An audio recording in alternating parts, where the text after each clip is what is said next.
stream? No, it's cool. I was just wondering. Oh, okay, yeah. I usually go live soon because, like, this is what it is. It doesn't get better. Indeed. So that COVID shit fucking screwing with people, right? I mean, goddamn. Yeah, it's progressed significantly since last we talked. Yeah.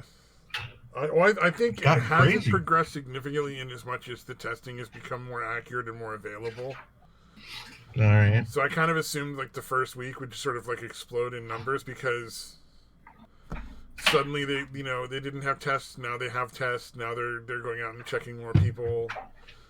And so they're catching a lot of cases that were already there. They just didn't know about. Like they didn't have the official test result kind of thing. Right. Oh, pardon me. Looks But I like was it's thinking I gonna- might legitimately this Saturday test out Twitch Sings for the karaoke thing. But I wanted songs that are like sort of tongue in cheek related. Hey, what's up, Gaming and Yelling? People are hopefully not taking seriously. Yeah. Well, I'm not going to say anything. It's just I'm going to pick these songs. Is it picking up the dryer? I'm not doing laundry. It's not my fault. It's picking up the dryer just a little bit in the background. Yeah. It'd be way worse if it wasn't for the fucking headset. Probably. The fucking that rooster Possibly. letting us know soon enough. I think it's only got another 20 minutes or so. I've got 3 songs so far. Won't Back Down from Tom Petty. I figure that's sort of like everybody's kind of attitude so far. REM, Sometimes Everybody Hurts. Because it's a cheesy pop song and it kind of fits. And then Aerosmith has Sick as a Dog, which I don't believe is actually about being sick, but it's still kind of fitting with the title. I think they're talking more like people that are like, cross-dressing and like into weird sex shit. Mm-hmm. From the lyrics of the song when I was listening to it. All right. Oh, Gaming says it's worse, asshole. Damn. It'll be over soon, dude. Got soon as in it's got like maybe a half an hour tops. A half an hour tops, okay. Now, but I'm wondering, is there any other songs that are sort of like tongue-in-cheek, good songs about the whole COVID virus thing, but just kind of poppy songs that most people will probably recognize? Nothing comes to mind. I'll keep it's not easy, is it? I'll keep thinking on it. I thought dude, my mom actually went to Hawaii like Tuesday. Oh, damn! She actually, like just a few days ago. And basically, like there was a significant difference, even from they left Tuesday morning. Like even from Tuesday morning to like Wednesday night, there was like a huge fucking difference, dude. Oh yeah. And basically, so they panicked and they ended up coming back, and literally got out like just a few hours before they shut down the Honolulu airport, dude. They literally got back like just in time. It's not a panic if it was a case where if you didn't leave right then, you were fucked. You know what I mean? So like, technically, I mean, they didn't really panic. They made a prudent decision given the facts. Like to be fair. Yeah. Like I was telling her, I'm like, well, I mean, there's worse places to be stuck in. Yeah. Well, there are worse places to be stuck in, but still, it ain't home. Well, I'd rather be in my own house where I have like my own pantry. Your own backup supplies of toilet paper. I'm still waiting. I'm waiting. Sooner or later, you're gonna be able to buy a hooker for a roll of toilet paper. I'm just waiting. Damn. That'll make it worth saving up all that toilet paper. Oh man, no, I went almost every day, and yeah, still, no matter when I go, dude. The other day, like, I went the night before to get bread, because I thought there'd still be bread, because I'm an idiot, I guess. And, I mean, it's worth taking a look. You out. Never know. You might get there when they put it out on the shelves, Yeah, well, I went the next morning. I was literally got there like they open at 6 now instead of 5. Actually, that's changing till 7 tomorrow. I get there at like 6:03, and I go to check the paper aisle, already fucking completely wiped out. You see everybody with fucking, big ass things of toilet paper in their fucking carts already, dude. Well, now it's the So people literally- that like started to run out. Right. Yeah. Well, You no, know, it's making up for it.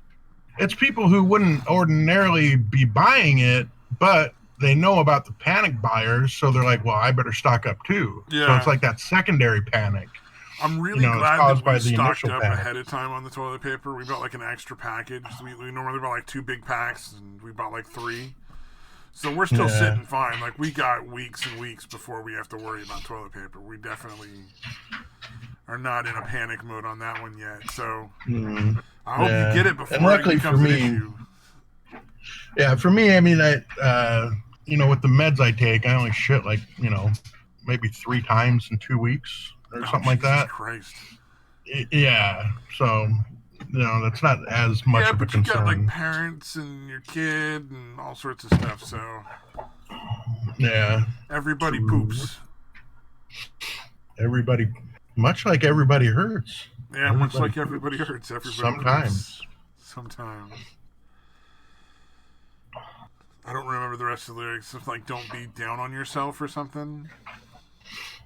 Yeah, but sung in like a really weird, warbly, like whiny ass way. Yeah, it's Michael Stipe, dude. Yeah. The Michael Stipe way. The Michael Stipe way. Sort of like the Smashing Pumpkins is that other guy. Like, he just got a really distinctive voice. Yeah, indeed. I actually like those guys, but still. I like the Smashing Pumpkins, but he has a very distinctive voice.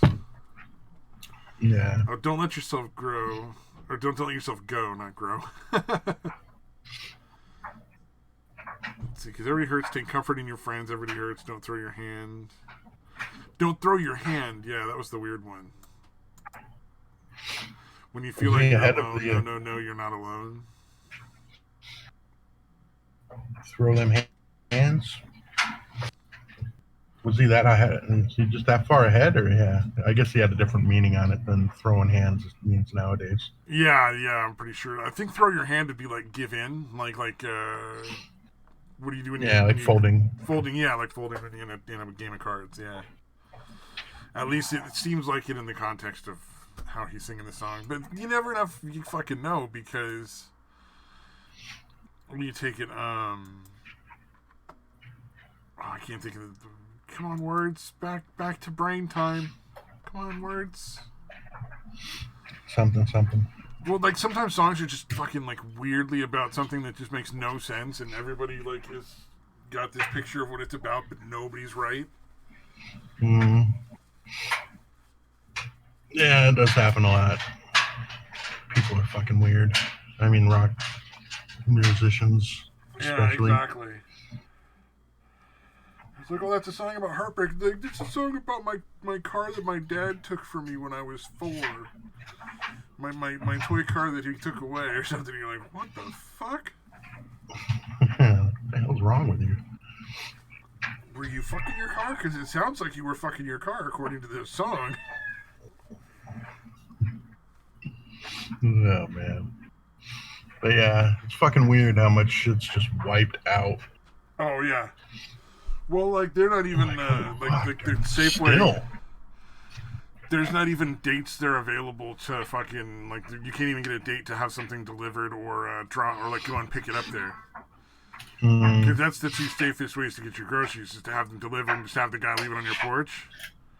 Or fucking go and pick it up and they have, basically, you just open the back of your car, they put it in the back of your car, you drive away. There's no conversating and hanging out. Yeah. Other than like an ID literally have a sign up. You have a gun trained on your head. Drop the groceries and get the fuck out. Yeah, really. But yeah, they're actually changing the hours tomorrow, because they had already changed it. Because like the Fry's here, which is the Kroger, the Kroger brand or whatever. Yeah.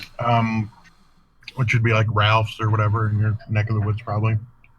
Or at least in Southern California. Anyways, they used to be open 5 to 11. They changed it to 6 to 10, and then starting tomorrow, it's going to 7 to 9. But 6 to 7 in the morning, seniors can go in and shop. Yeah, that's what's going to happen. My mom's going to go and do the senior shopping period.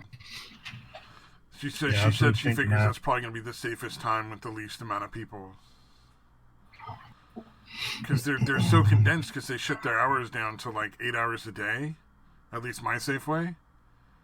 Which is probably the same thing as your Kroger's. It's probably the same company too. No, well, again, Kroger here is yours.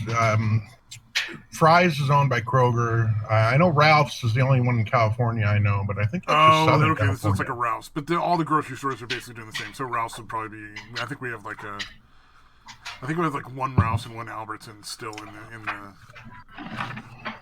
area. Yeah, Kroger's a weird one, man, because they suddenly own a lot of chains. Because like Fry's and it used to be individual or independent or whatever. Yeah.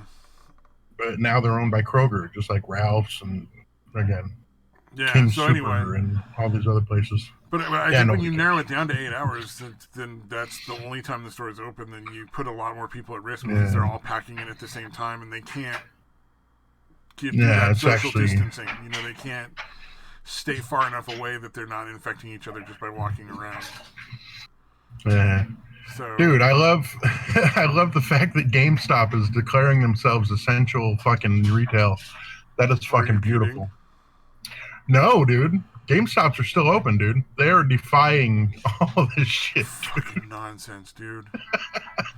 Putting everybody's. Here's the thing. Here's the thing. Matt Christensen went and had his little fucking whine about how it's not constitutional. They shouldn't be able to tell you what to do. I should be able to call the fucking doorknobs I want. Blah blah blah. I'm like, why should you get to make the decision on whether or not somebody gets exposed to a fucking deadly disease? Why is that up to you and not up to them? Yeah, this is you don't get to make that call for everybody you fucking interact with. Don't be a fucking piece of shit. Yeah, it's a little tough because obviously your rights have to be curtailed in this situation, but they have to be curtailed for a valid reason. Like, it's not like there's no logical reason for what's going on. Yeah, no, I get it. And it's even legally sound because your decisions could potentially cause somebody to die. It just makes me a little nervous for in the future where they're, could very well make up some shit just to fucking impose martial law or whatever. I fully understand. Still think it's necessary. Californians are buying guns all of a sudden. Like, all the ammo's sold out because fucking all the liberals are buying guns now. That is fucking awesome. So, like, nah, if it gets down to that, we're fucking armed. We outnumber the military by more than enough to make it not a real long, drawn-out fight. Right. Provided the military didn't turn on the fucking government with us. Like, I'm sure a substantial portion of the people in the military would be like, wait a minute, we're not going to fucking take over like that. Mm-hmm. Yeah, well, that's the thing. Most of especially the grunts in the fucking military are going to be mostly from fucking poor backgrounds, regardless of any racial background shit. Well, and they got to realize the one essential difference between the military and the rebel force. The military wears a uniform. You know exactly who they are. Mm-hmm. Yeah. So if you stand against the people and the people are armed, you don't know which people are armed and against you and which people are just on your side and, are totally fine. Mm-hmm. There's no, you're not going to be able to be like, oh, well, that guy's wearing brown pants. Brown pants people are evil. So you're fucked. Yeah. Yeah, it's kind of like how the Revolutionary War was, like early on. Yeah.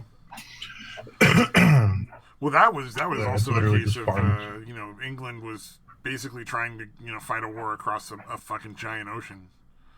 Right. So their supply train was non-existent. There's I don't know why they thought they had a chance. Yeah, that shit's. Well, actually, I do know why, because they've done it so many other places, but right. This was an order of magnitude further than they had ever done it before, I think. So. Because, like, if you're going down to India or China, you can stop along the way several different places and pick up more supplies in your boat. You're not literally sailing everything across like this giant ocean where there is no place to get food in the middle. Yeah, and they had all colonies and shit like nearby, like India and those places. You know what I mean? Like all the way there, basically. Exactly. Yeah, and they weren't the only ones doing it at the time, like French and German. Oh, everybody was, dude. Everybody was colonizing. Yeah, even like the Dutch, whoever. Everybody had fucking. It's a natural sign of their superiority in general, but no. Sorry, I couldn't resist. It's too fucking dumb. That's European superiority, is what he's speaking of. Oh, the culture is superior, that's for sure. Yeah, I like that. There's an argument that I've heard so often enough. You know, it's such a beautiful culture in Asia, and I'm like, motherfucker, they like drown kids and rape babies and shit. Like, you fucking want that? Throw the gays off of roofs. Yeah, it's fucking not really that great. Noble savage is not really noble. Right. Yeah, that shit's pretty fucking ridiculous. Or like Africa, and some of the places in Africa, the warlords go through and cut like the left tit off of everybody. It's like, all right, that's fucking weird. Yeah, or cutting off the clits from the fucking girls. Yeah, that's a savage. That's fucking so savage. Dude, that's fucked up. Because they're not doing it to the dudes. Like, you know what I mean? They're just doing it to the girls. Honestly, at this point, I think any doctor performing either any form of circumcision should just be hauled off and fucking shot. Unless it's on adults only. I don't think it should even be remotely legal to mutilate your child's genitals. Mm-hmm. I didn't really put much thought into it till, my ex got pregnant, and it was actually her that was like, no, you don't need to, that doesn't need to be done anymore, because I was all for it, because again, I didn't really think about it. But then I actually looked into it. I'm like, oh, this is essentially cosmetic. This really doesn't do anything nowadays. So your ex did two decent things. Yeah, had the kid, pretty much. And she made sure you didn't circumcise him. So that's the two contributions that were positive. Everything else might be shit. Those two things were pretty decent things to do. So. Yeah, indeed. Yeah, plus I asked my dad, and he was like, it's a barbaric ritual. It should never be done. Yeah, no. And you don't I'm like, know. Okay, but it happened to us. Like all three of your sons. Probably didn't know. Hell, you didn't know. Well, back then, it was literally like everybody did it. Yeah. Yeah. And again, probably US, like how I was. Because I think in Europe, it hasn't been a thing for a lot longer. Yeah. Yeah, it was. I'd actually looked it up. It was the guy that invented like cornflakes, like made a big deal about it and put this huge push into getting everybody circumcised. Yeah, that guy was all fucking weird. Kellogg. Yeah, or was it graham crackers? Yeah, no, it was Kellogg, right? Yeah. They were called graham crackers, but I think graham was related to some sort of like religious group or something. Yeah. But I don't think his was circumcision, or maybe it was too. But either way, like Kellogg's the main dude. Kellogg's. Like, all his foods were supposed to be bland so they didn't incite the passions and make you want to, like, masturbate too much. Oh, God. Although, I guess every boring-ass cereal and you won't play with your dick. Okay. Yeah, that logic checks out. Yeah, I'm sure. But again, every age. I mean, again, there's crazy motherfuckers nowadays too, thinking crazy shit. So like, it seems like no matter the grabblers in my tummy down. Yeah, or everybody, every fucking leftist. Yeah, they're fucking nonsense. But that is the one thing I think in California that concerns me more than anything else. Is no fucking is the left is buying out the gun stores. Yeah. Like you can't get ammo for a lot of fucking rounds at this point because the left has just bought up all the fucking guns and ammo. Yeah, that's fucking nuts, dude. Yeah, that's what I want. I want a bunch of people who don't believe in guns so have no fucking idea how to safely use them.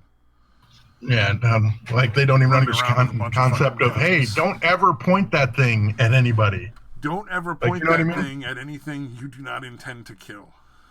Yeah, like even being careful just carrying it around, like, you know what I mean? Like I was really drilled into me that you make sure that thing is never ever pointed at somebody. Oh, I fucking You know, even if you're just slinging it up over your shoulder, you make sure that thing is never ever pointed at somebody. And yeah, for people that never went through any kind of training or had anybody talk to them about guns at all, that'll just be fucking, you know, not heeding that. There's going to be some fucked up shit happening. Oh yeah. Well, it's like, you know, if you're at a firing range, like to test your weapon out, like you never load or chamber around. Or, you don't load your gun, you don't chamber around unless like that's what you've been told to do. Like they have like rounds where like they give time periods where it's like, all right, everybody shoots now everybody reloads, now everybody sets their gun down. You know, you follow like all the things. Don't just be like hanging out and just like loading your gun, chambered around, waving it like a fucking lunatic. Yeah.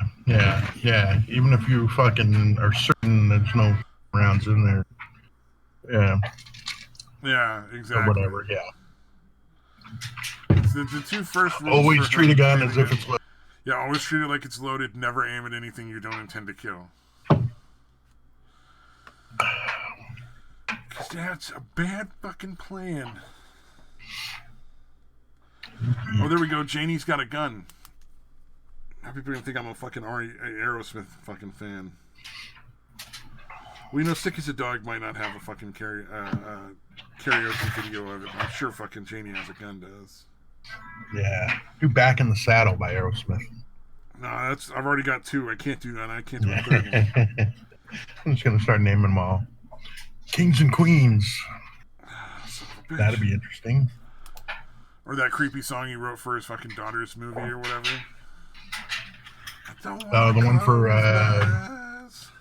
from Armageddon. Yeah. It's like the song his daughter's like banging some dude on the screen too, and it's like here he's singing it, and you're like, that's a little weird, man. Somebody didn't think that through. Oh man, they did a thing on Saturday Night Live with it was him and Mike Myers. He's like, oh yeah, that video, the one with the chick with the, and he's like, dude, that's my daughter. Oh no. Yeah, I mean, obviously it was part of the script. Oh, I know, but I was like, that's at that moment of like, oh no, Daddy gonna kick your ass. Like everybody knows that feeling. Oh man. But yeah, shit, my mom barely got back, dude. This shit was funny. 'Cause they were panicking like from the day before. They were trying to hurry up and get back. Yeah, I mean, seriously, I don't blame them. They're shutting down airports, and they did. You know, there's a fair to middling chance before this whole thing runs its course that like states are going to start shutting down their borders. Yeah, and Hawaii did. Already literally hours. Yeah. Literally hours after they left. Well, Hawaii makes perfect sense because they've got all those ports. So like, there's probably a lot of goods that get delivered there. So they really got to shut down quick because they probably got like boats from all over the place hanging out or wanting to hang out there. Yeah. I think they need to get the southern border occupied by the military fucking now. Yeah. Because it's already starting to go south, and the worse it gets in Mexico and South America, the fucking hordes of people that try to get here to steal our medical care. Right. It's going to be insane. We need the military there to just put a stop to it before it even starts. And so the left doesn't have shit to say, because if they start fucking want to treat immigrants before people that, fucking paid into the system, that's not going to go well. Or not even immigrants, but illegal aliens. Yeah. Like, we owe them free medical care. No, we fucking don't. Not at the cost of my fucking grandma. Yeah, it's fucking, that's what I'm saying, like, leftists. Actually, just the left. They can't even the fucking extreme. Yeah. It's like Trump did this so much better than Obama ever did with fucking H1N1. Like, Obama let 1,000 people die before he fucking did anything. Trump waited till 1,000 people were infected before he did something. I mean, that's a huge difference. Yeah. And he's got almost $3 trillion fucking dollars he's dumped into it. Like, I mean, come on, man. There's not a whole lot more he can do from where he's at. Like, it has to go down to a state level at that point because he's just not in charge of that infrastructure. And I think they need to get the southern border occupied by the military. Because it's already starting to go south, and the worse it gets in Mexico and South America, the fucking hordes of people that try to get here to steal our medical care. So Mm. Yeah, and aren't the Dems threatening to veto his fucking the bill that he's putting forward? Or not veto, but like vote against it? Probably. Who fucking knows, man? Yeah, it's fucking nuts. We're like, dude, this is not.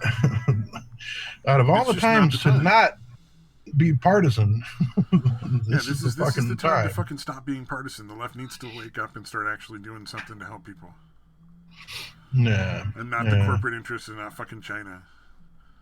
That's the other one that kind of bothers me. Like all these people, all these news companies trying to make it sound like it's not China's fault. It's like no, China deliberately did this. oh And yeah, at the oh end of the yeah. day, they're That's what they're responsible for complaining killing about. millions of people in every other country. At the end of the day, it's going to be millions of Uh, people that died because China yeah, just didn't feel like doing the right thing yeah. Well, China's whole. for money.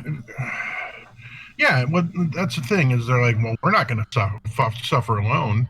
Like that. That's kind of their attitude. They have Yeah. no what do you call it? Well, scruples, but that's not the word I'm looking for. No morals, Um, that too. But I was no like, ground to no, stand on. damn it, what the fuck is the word, dude? Not Excuse? egalitarian. Yeah, fuck it. But yeah, I mean, they're like, I feel like if it happened, we try to shut it down and not say fuck you, fuck the rest of the world. You're gonna suffer too, and that seems to be China's attitude. And Yeah. that's why it got this far. They're like, "Fuck you! We're not going to just ruin our economy. Yeah, Let's they just have ruin no everybody." consideration Mm, for anybody but themselves. That's the problem. yeah, dude. I mean, but then again, like you got to keep in mind, these are the same Yeah, people that the drowned like Chinese a again. fucking million I'm little not all girls. Asians because I feel like like uh, Korea, at least South Korea, Japan. I feel like they have some kind of honor system, even if it's a little weird. Oh yeah, And I feel like China doesn't have that. no, they did none of that. I mean, Like literally, the Chinese are awful. they killed thousands of little girl babies because they were little girls and not boys. Yeah, it's Like, really that's just not a they're thing. just fucking Like, horrible. can you imagine the United States being like, well, we can't have a son, we're just gonna kill our daughter, Yeah, and then yeah, we can have a it's son. fucking sickening. You see that happening here? No, no, fuck it wouldn't. And the first person Yeah, that did it would get yeah. hung up on a fucking tree. You know what Mm, I'm saying? Like, if somebody actually did that, they would be fucking crucified. yeah, I Like feel the like that's something the media, left and everybody right would would be hate that pretty person. unified on. Yeah, there wouldn't be like a little, well, we'll look the other way because, sons are Yeah, better.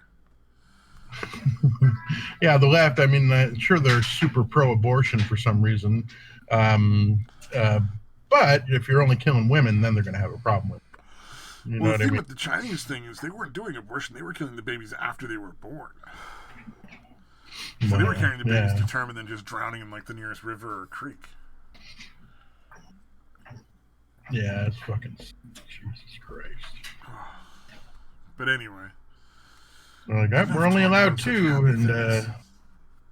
No, I think they were in the one yeah. child policy at that time. They were only allowed to one kid, Oh, it's just one. Jesus, and that's so not they even couldn't have replacement. if they didn't have a son, they kill the daughter because there was just so many more benefits to having a son. To the point where it ended up creating like a premium value for daughters eventually Right, because there were right. so many sons and no one for them to fucking marry. So they were like, Yeah, oh, it daughters makes are makes suddenly sense, really, dude. really valuable, But the whole thing was fucking weird. I mean, mostly it's the Yeah. government that's to blame, but the people aren't much better at this point. Hmm. Yeah, it's kind of everybody there. It's Yeah. just awful. Yeah, I think I told you before. There was this dude that was like uh, working at this like used car place, and basically all the cars were essentially salvaged, but they weren't telling people that they were salvage title vehicles. They were passing them off as just used. And the guy was like, "What the?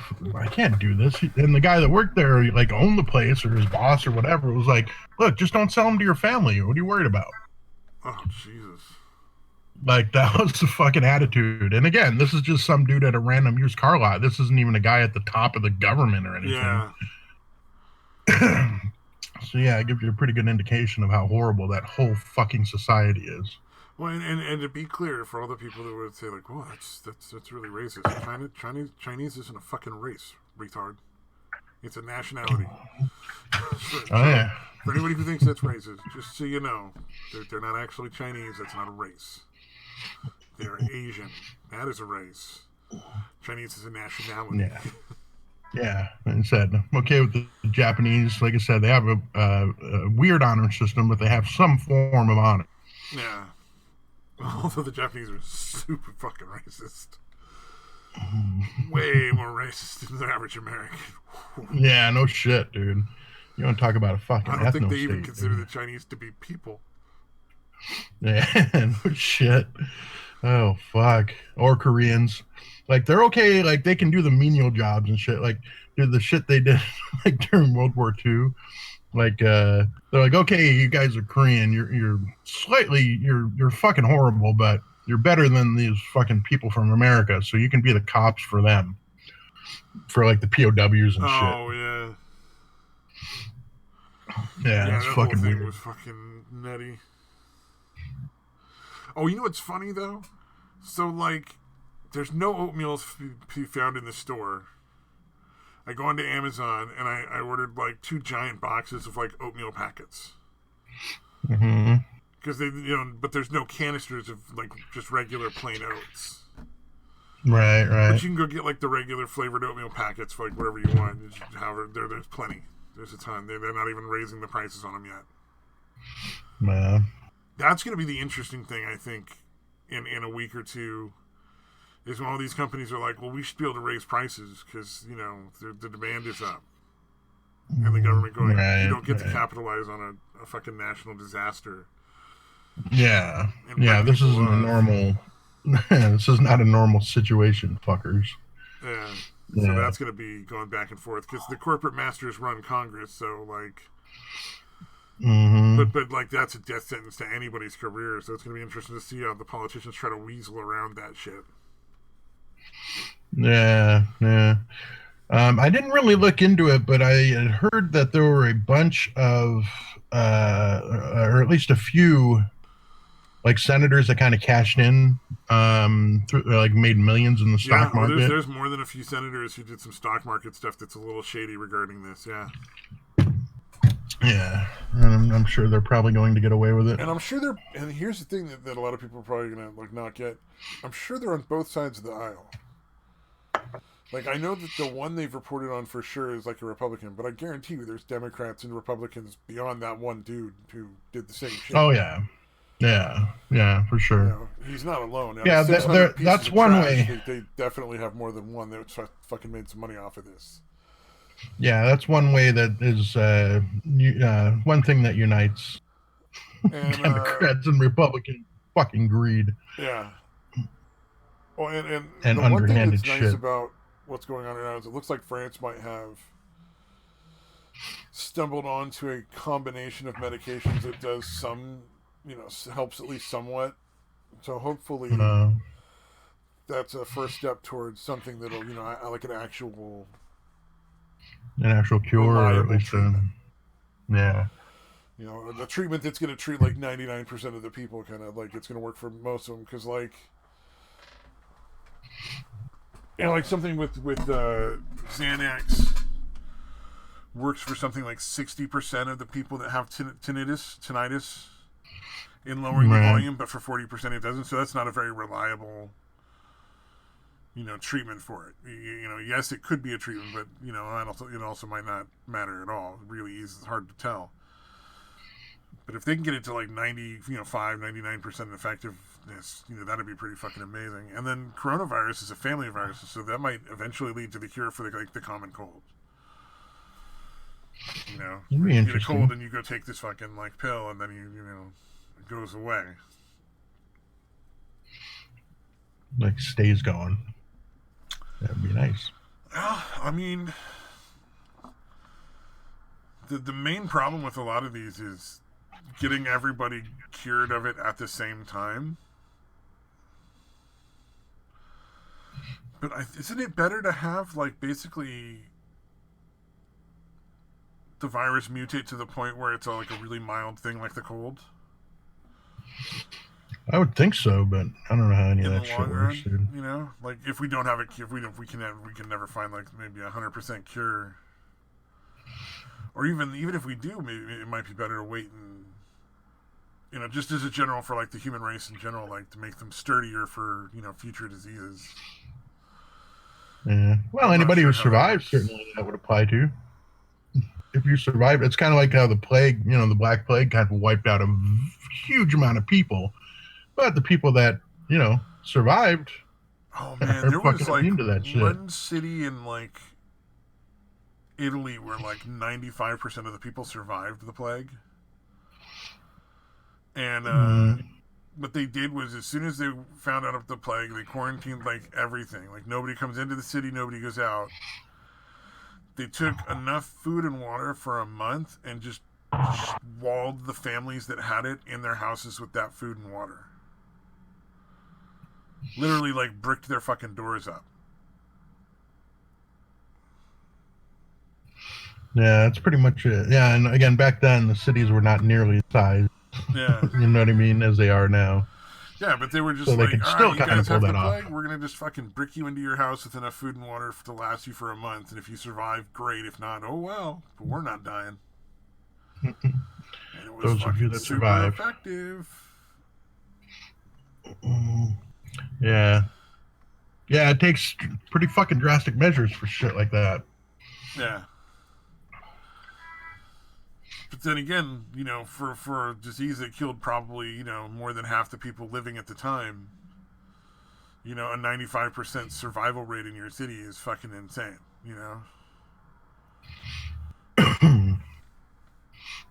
So I think they did the right fucking thing. Yeah. Yeah, no, it's like I said, it's drastic. Times call for drastic measures, dude. Oh man, one of our managers died,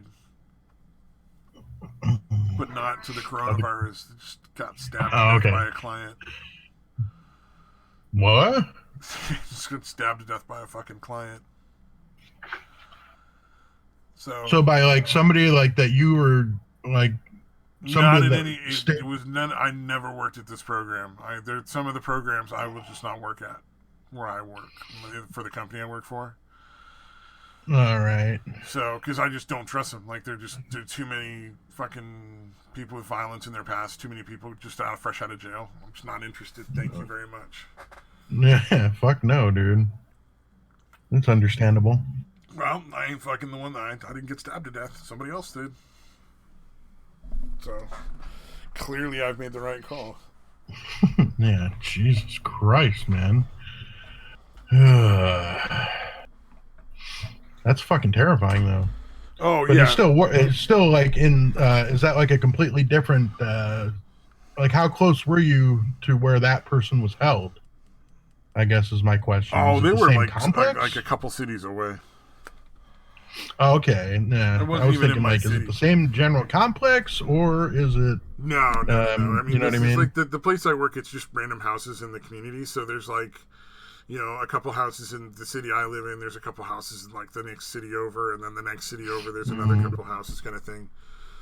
Gotcha. So, yeah, it's Okay. and there's only like I think 10 different programs that it runs all Mm. together. Yeah, I was just thinking like, holy shit, is it like just complex over where you let this happen? You know what I mean? Like that'd be fucking Fair nuts. question. Yeah, fair question. Yeah, because it's like it's hard for people to picture where I work because where I work is just a fucking house like wherever they live. Like, it's just a okay. So it's almost like it's almost like a sober living situation. Yeah. Where it's just in a random neighborhood. Yeah, just in a random. You know what I mean? Like all the sober living houses are just houses exactly. in regular neighborhoods. Okay. It's exactly like that, but with mental health issues. Wow. Yeah, I don't know why, but I thought it would be different. I thought it would be at least somewhat, not necessarily like isolated, 12 dudes that live where I work. So it's a regular house, but it's like two houses that were a duplex got built together. And then a third building that was like a third, sort of like just like an extra copy of one of the other ones, got built into that. So it's three houses built into one really long house. But from the front, it just looks like a regular house. But most of the programs that we have are just like a house. They're not like that. Mine is unique. So is it basically like 2 people to a room kind of thing, or is it? Do they all have their own separate bedrooms? Let's see. Because like in sober living, I'm trying to count it out here in just a second. It's 2, 4, 6 people in 3 rooms. So there's 3 rooms that have 2 people, and then there's 6 other rooms. So some of the rooms were big enough to carry for 2 clients. Some of them were only big enough for 1 client. I think there's a certain amount of square footage you have to have before you can put in a second bed and have 2 people live in that room together. Right. Yeah, in sober living, it would be like in a 3-room house, you'd have like seven dudes. Like the master bedroom would have like 3 people in it, and then the other 2 bedrooms would have like 2 people in it. Yeah, so it's similar to that, except we have a number of rooms that are just too small and only have 1 person in them. Right. And it's also helpful because if somebody has, like somebody wets the bed or something, it's not really fair to put that person in a 2-person room. Right. Yeah, and the other dude shouldn't have to fucking reek of piss, and it wouldn't be fair to have somebody live there. I'd call I'd complain about. Fuck yeah, dude.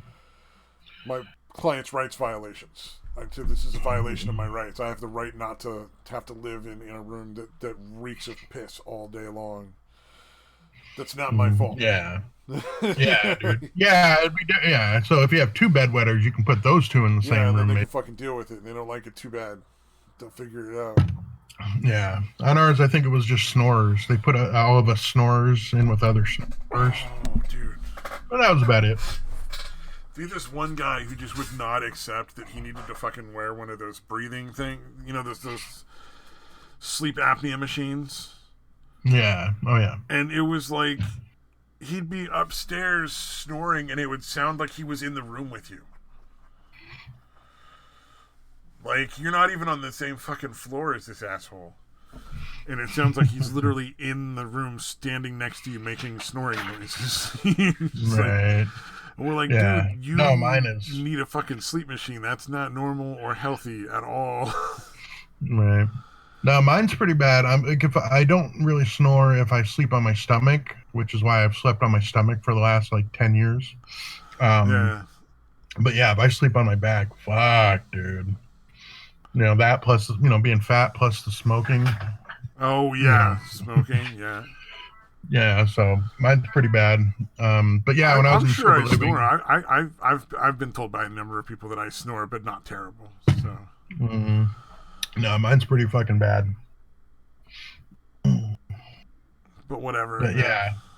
Again, only if I... Snoring doesn't bother me, though. This was a case where the guy, like, this was dangerous to his health.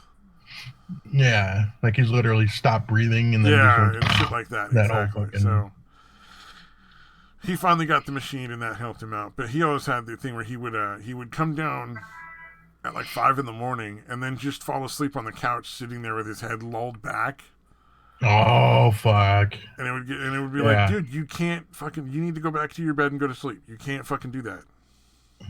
Yeah, and now it's just echoing throughout the entire fucking house. Yeah. Well, and not only that, but then he had all these weird neck issues and nerve issues that fucking caused his like neck and his back and his fucking hands to hurt.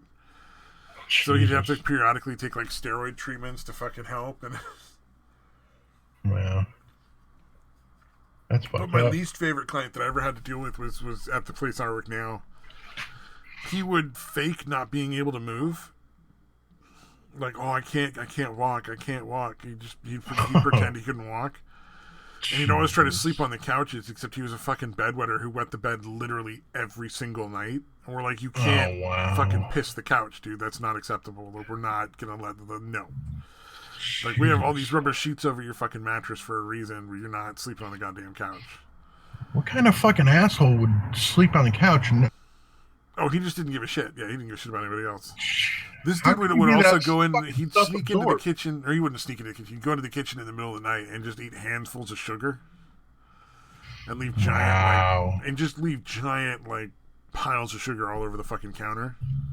Yeah, like not even trying to Clean up keep or it anything. from going anywhere or cleaning it up when it fell. Yeah, so they're Jesus. just fucking sugar all over the fucking counters and shit. That is a level of fucking self-absorption. He was not at all remotely fit to be in that program. Like, they should never have put him there. It was completely unacceptable to do so. Yeah, that's fucking psychopathic shit, dude. Well, the county the thing with the county is they'll do that every once in a while. They'll just lie to us and tell us that somebody's like fit for the program because they just want to give it a try. And then we're stuck with them for like 6 months. Yeah, it's fucked up, man. Before we can kick them out sometimes. Sometimes we can kick them out right away, which is usually for the better. But like we had one dude who they kept fucking finding heroin in his room. I mean, like, one time, okay, everybody slips up. But like 4 times over the course of like 3 months, like, he's just not sober. Yeah. And that's fucking here with everybody else in the program. You know what I mean? That's fucking with everybody else in the fucking house. Exactly. 100%, you know? And we know he definitely got some people to go do meth and stuff like that, so. Yeah. Yeah. Fucking A. Not surprising. But it's just one of those things. You get other people that are very much at risk for that kind of shit. You got one dude just constantly bringing it in. And the other thing is you're mixing like meth and psychiatric meds and heroin, and it's just bad fucking news. Just asking for trouble, goddamn it. We had another dude who fucking straight stole somebody's fucking bicycle from the program and sold it for drugs we couldn't kick out. We had to wait for like another month to kick him out. It's like, what the fuck is wrong with this? The county sometimes is absolutely fucking insane. Yeah, that is pretty goddamn nuts. Because you know, the manager's like, yeah, we need to get this person out, but they have to struggle. The one that surprised me that lasted as long as it did was the guy that would take off all the time. Partially because he would take off all the time, and we just can't do that. Like, we have to know where everybody is. Like, they have to let us know before they go, and they have to earn the right to be out for that minute, you know, for that amount of time. Right. And essentially, if you hang out and just do the program for like 2 or 3 weeks, you'll get more than enough free time to go out and do whatever you want. Like, go hang out, watch movies, or hang out with your buddies. Clearly, they're lying to us. They're not going to tell us, you know, 100% accurate. Like, oh yeah, I'm going to go to the store for an hour and buy a cigarette. Right. But it's pretty easy to earn a pretty substantial amount of freedom. So this guy just taking off all the time was an issue. But he would also just like walk out into the street and shit. And it was like, that's really fucking unsafe. We should be focusing on that, because that's... Like, just walking into traffic, you mean? Yeah, just walking out into the fucking road, man. Right out into the middle of oblivious of everything going on, or just completely unconcerned. Wow. Like, to the point where the clients didn't want to go places with him, because they're like, we're really afraid he's going to get fucking killed, and we don't want to get blamed, because, like, we try, but you can only keep your eye on him so much. Because they've literally had to just yank him bodily out of the road and put him on the fucking sidewalk to keep him from getting hit by cars, you know, like... So how long did it take you to get rid of that guy? Oh, Jesus. At least 6 months, if not, like, 7 or 8. It was fucking absurd. Yeah, that is fucking insane. It got to the point where when the cops showed up, they'd want to search the house because they didn't believe that he was taking off. And then eventually we finally got them to listen to us, and we're like, look, he goes to the same place every time. It's like he goes to the local mall and walks around fucking smoking butts out of the ashtrays and drinking the like last bit of soda that's in soda glasses in the fucking garbage cans. Oh, that's fucking gross. He loved to do it, man. I don't fucking... It was so disgusting that this dude was into it. Yeah, I'm gonna say, as far as risky behaviors, still not as bad as walking into traffic, I guess. Yeah, but still pretty fucking unsafe. Yeah, fucking A, dude. So yeah, that was like a big issue, and then like they got to the point where sometimes the police would be like, you know what, we're just not coming out. Wow. Well, because they, you know, he'd always come back after like a couple hours. Yeah. There's only so many fucking half-empty glasses of soda and cigarette butts you can get before there's just no more there to be had. Yeah.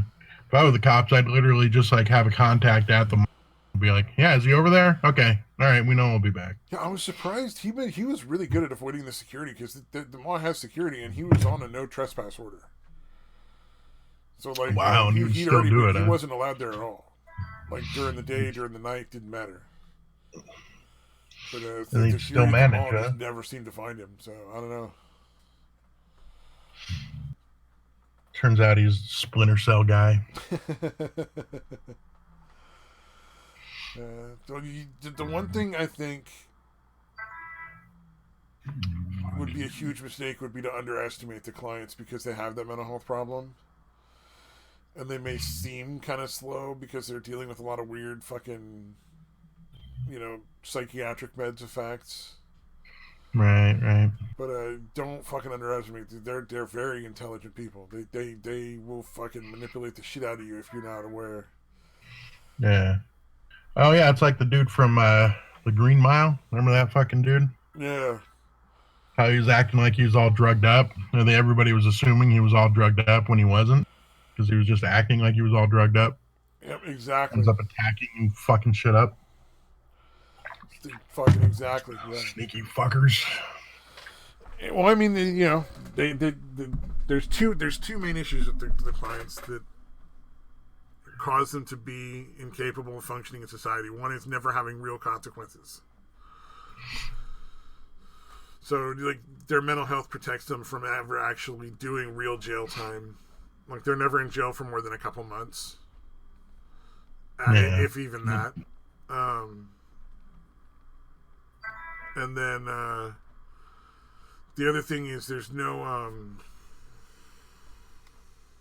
really have any authority over themselves. They have no power, so they're sort of like they're the masters at manipulation because that's how they get their needs met.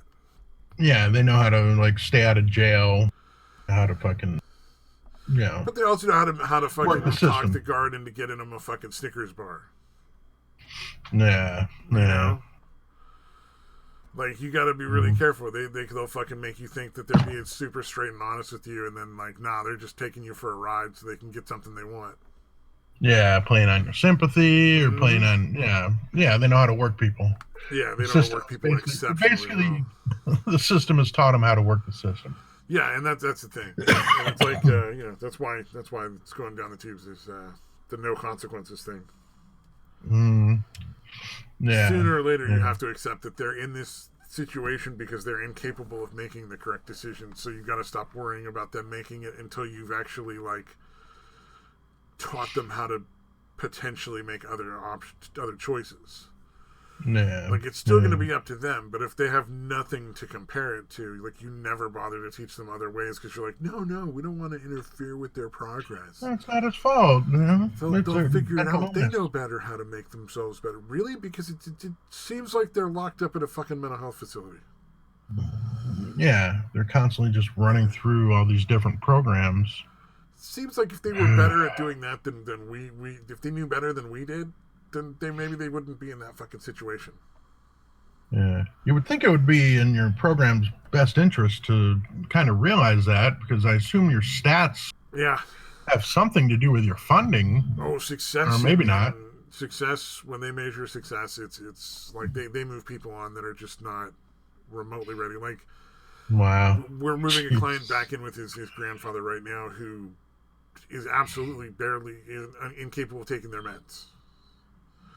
Wow. Either they just don't like want even to, in the program, they're too stupid to figure it out. I'll give you 5 guesses as to which one is the reality. Right. But they're just not going to take their meds. Like, they're not. It's not going to happen. They don't want to, so they won't. Yeah, and everybody so being knows out in their own. They're very clear on this. Like, they're not even really lying about it. It's just like... But the county is like, no, they're doing so good. We're going to move them there. They're going to be great. Jesus, dude.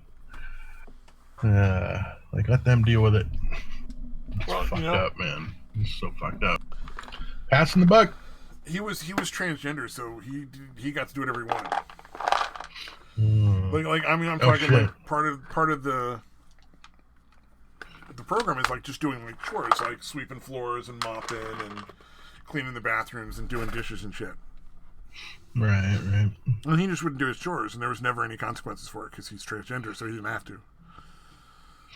You know, that's ridiculous, dude. Didn't have to clean his room. Didn't have to follow any of the rules or the the instructions when the staff was telling him to do things. Didn't have to do any of that stuff. He could just basically just take off and go wherever he felt like and do whatever he wanted all day, every day. With zero consequences. He's like, well, I don't know why the fuck he was there because it's not helping him any. Yeah. Yeah, that's just bizarre, man. And that's California's success story right there. He's doing so good. That's why I don't work day shift. You only want to deal with these people when they're fucking sleeping, or supposed to be sleeping anyway. Well, when I started working there, we actually did do, what we called natural consequences, which is whatever their actions were, we try to set them forward in exactly the same way it would happen in real life. So if you spend all your money, you don't get to go out and do all sorts of fun outings, Right. If you run out of cigarettes, you don't have cigarettes for the end of the month. So we wouldn't let them borrow cigarettes from people.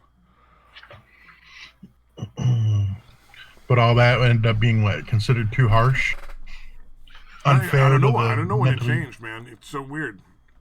It was like it happened so gradually. Oh, gotcha. So it wasn't like an official announcement thing. It just kind of happened.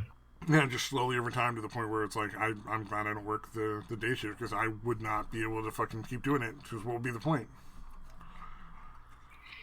Yeah, I'd all imagine you're doing is just being like a nursing maid. Yeah, you're essentially like a glorified babysitter. Actually, being a babysitter would probably be a fucking improvement. Well, I would rather babysit some random bratty kid than these fucking whacked out adults. Well, but if you're a babysitter, you can just take a video of the kid doing like whatever crazy shit they do when the parents aren't there, and then show it to the parents and be like, "Yeah, this is what your kid does." And 9 times out of 10, the parents are gonna go like, "Oh, we'll fucking deal with this," and it'll fucking stop because they'll punish the kid or they'll talk with the kid or whatever it is they do. Like take away his internet for a week. But there's just none of that where we work. So it's a shame. I feel bad for the people that work day shift because I don't know what's the point. Yeah, I would imagine your fucking motivation to actually try to help these people has got to be non-existent, like within a month or two of fucking working there during the day shift. Yep. You know what I mean? Like, what's the fucking point of trying to help these people when, it's pretty much pointless? Yeah. Yeah, it's fucking sad, dude, but holy fuck. I can imagine that being, real big fucking issue. Well, and a lot of times what we would do, or what we would have to do, is we'd have to manipulate the clients in, like, really careful ways to try and get them to stumble upon doing things in a way that really worked. So, like, we might start them down the road towards figuring out how to budget correctly, and then just kind of, like, nudge them until they finally get to the point where they're able to figure it out on their own, and they'll feel better about it, and it'll feel like more of an accomplishment, and it'll stick more as a positive thing to do. Yeah, you got to just hope they're capable of making the realizations. Yeah. And so you walk them through it enough times, and eventually they start to figure out like that they can budget for themselves, and they start to really get into it and enjoy it because it's a positive thing. Like, oh, I had cigarettes for the whole month. I didn't have to fucking sneak off and like bum cigarettes from people for like the last week of the month this time because I did this budgeting thing. All right, well I'm gonna keep doing that. Yeah, but some of them are just not capable, right? I mean, that's what sucks. Oh, yeah, no. Sometimes people just aren't capable, like, yeah.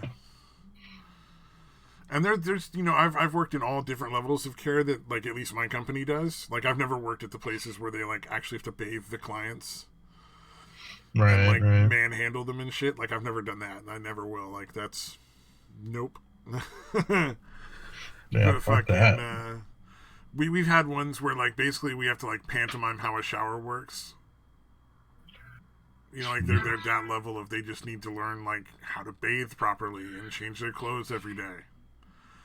How do you make it to adulthood and not know? Never Well, mind. these are people that have literally like, in some cases, been in like a locked facility for most of their life.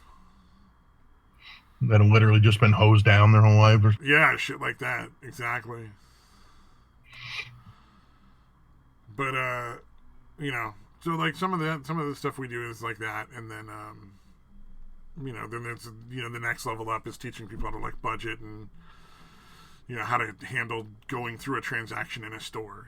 Like how do you bring the product here. This is how you can tell that's the checkout place, and this is how you figure out how much money you need to have to buy the thing you want to buy and all that kind of shit. And then there's higher level where it's like, here's how you put together a resume. All right, so you're going to do this volunteer job, or you're going to do this job because they won't fuck with your Social Security benefits, and because you're not ready to go out and work yet, but you're stepping back into that arena. So we got to be really careful about where they work. If it's like unless it's like just a regular, just like volunteer where they're not getting paid, because if you get paid too much, it's like if you make $100 a month or something, they'll cut $500 from your benefits. Yeah. So it's actually careful. Not in your. You're actually losing money by working. Yeah, exactly. And then they can't afford to pay the program fees, and they can't stay, and blah blah blah. Then nobody's ever gotten kicked out for that. But we've had to like go back and forth with the people that handle the money and the government people that handle the money enough times to get the money out of them that it's such a pain in the ass. That's crazy. Or the county will sometimes cover the extra. But it's shitty because then the person has to like lose that job or lose the hours, and so it's better not to have them start anything like that. Oh shit, before I forget, I'm sorry to kind of throw it off the subject, but did you hear about the places that were literally saying that they're letting inmates out early because of the virus, and also places that are saying that they're not going to be arresting for certain crimes? Yeah, that blows my mind. I don't know if we talked. I don't think we talked about that. Commit crime. Yeah, no, it is, dude. They're literally like, they're essentially like almost broadcasting it, like, we're not going to be arresting for these things anymore. Our cops are being told not to arrest for these crimes. But the one bitch, I forget, I wish I knew where it was, but this one bitch literally said, referred to inmates as our most vulnerable citizens.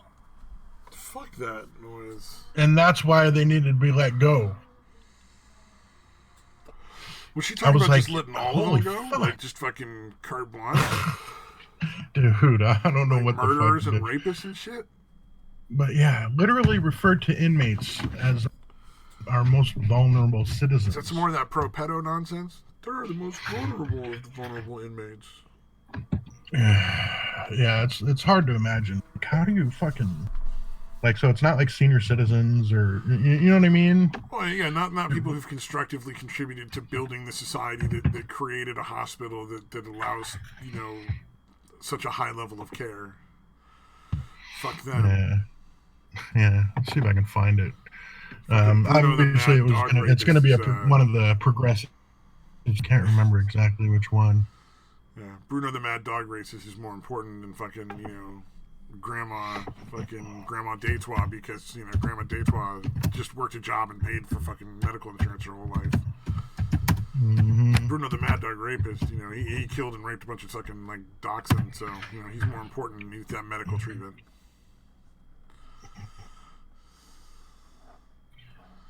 It's fucking nonsense, man. I do not understand that. Like, these people are a complete drain on society and will probably be better off dead.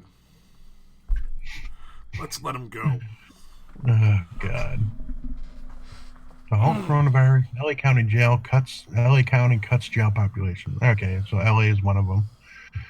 Yeah, Jesus I mean, Christ. if you're letting out the dude that's doing like 2 days for fucking contempt of court, or got picked up for being drunk in public and being an asshole, I get it. Whatever, let that guy go a day early. But yeah, rapists and people who assaulted people or murderers, like that's probably not the people you want out, especially right now. Yeah, and any non-violent ones, especially any ones that are maybe first-time offenders. If it's being very selective, that's fine. But Jesus Christ, if you're just like, Yeah, we're gonna let everyone out early. To be clear, I don't think they should be letting anyone out early. Period. For the coronavirus or not, I think they're probably safer in jail anyway. Yeah, no shit. But if it's people who are non-violent, that doesn't concern me as much as violent offenders, repeat offenders, people that are going to potentially kill or maim someone, or steal all their toilet paper. Right. Oh god, dude, the toilet paper thing still blows my fucking mind. I'm amazed it's not back yet. One of the fucking prepping channels I watched did a video on how to make your own toilet paper, and it's stupid fucking easy.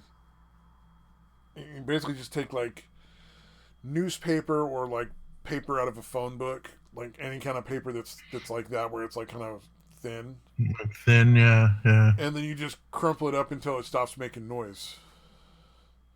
And then it'll be soft enough to wipe your derriere with. That's it. That's all you gotta do. But I don't know, the whole thing is pretty silly. Yeah. I can't believe it hasn't calmed down yet, dude. I'm like, don't you guys have are there not enough people that are fucking stocked up enough yet? Apparently not.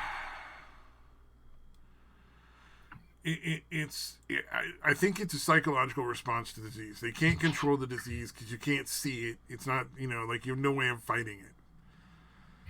Other than separating yourself from people, washing your hands on a regular, it's an invisible enemy that you can't control.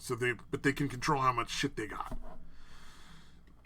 So they just let all that fear and panic go into well, I've got 50 cans of green beans, so I'm not going to get scurvy. All right, let's get 500 fucking rolls of toilet paper, and I'll be fine for the rest of my life. Yeah. Like this weird shit like that becomes reasonable. Yeah, it's letting fear run the show. It's obviously irrational, but it sets their mind at ease for some fucking reason. I think it's a drive that they really don't have that much control over. Yeah, it's the illusion of having control, I guess. Yeah. Yeah. Right. It's like neuroticism, and there's not a whole lot you can do, like as far as public service announcements and asking people to not panic buy. You can't stop that. Yeah. You'd have to put. At least it finally. Where like, you know what, you can only buy fucking 10 pounds of rice at a time. All right, we're done. We're not going to allow people to buy more than 10 pounds of rice because there's people starving because they can't get groceries because this asshole's hoarding 500 pounds of fucking rice in his garage. Yeah, people are going crazy with like milk and like shit that has a pretty Here's the low. one that got me. I ordered pretty 2 low, gallons of milk. We got 5 people in my house. We'll go through 2 gallons, no problem, over the course of a week or 2 before we order. If not a lot sooner. We somehow got 5 gallons of milk delivered for some reason, and I know I didn't order 5. Yeah, that's weird because here they literally were limiting it to 1 gallon per person. Like today, it was finally up to 2 gallons. Yeah. I was really but now it's up to 2. Showed up because it's like $5 for a gallon of milk, and like 3 of those are probably gonna fucking go bad now. Yeah, that's the thing. I'm like, why are you stocking up on that? Like pasta or ramen, like shit that's essentially, it's gonna stay pasta sauce, chili, fucking. That shit makes sense. Canned vegetables, canned fruit. That it absolutely makes sense. Yeah. Yeah, but shit like milk that's good for maybe a couple weeks. Why are you stocking up on that? Yeah. Yeah, it's weird. I guess eggs stay for quite a while Eggs though, stay for right? a I mean, long time, dude. Eggs are good for yeah, a that long makes fucking time in sense, the dude. fridge. A little sense. Although if they're not refrigerated, that cuts. Like, you know what I mean? Like if your If refrigerator they're were to not go refrigerated out, and you don't know how to store them like old school, then yeah. right?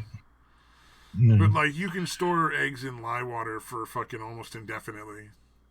nah. You just have to rinse them really good before you eat them, and they're gonna look weird.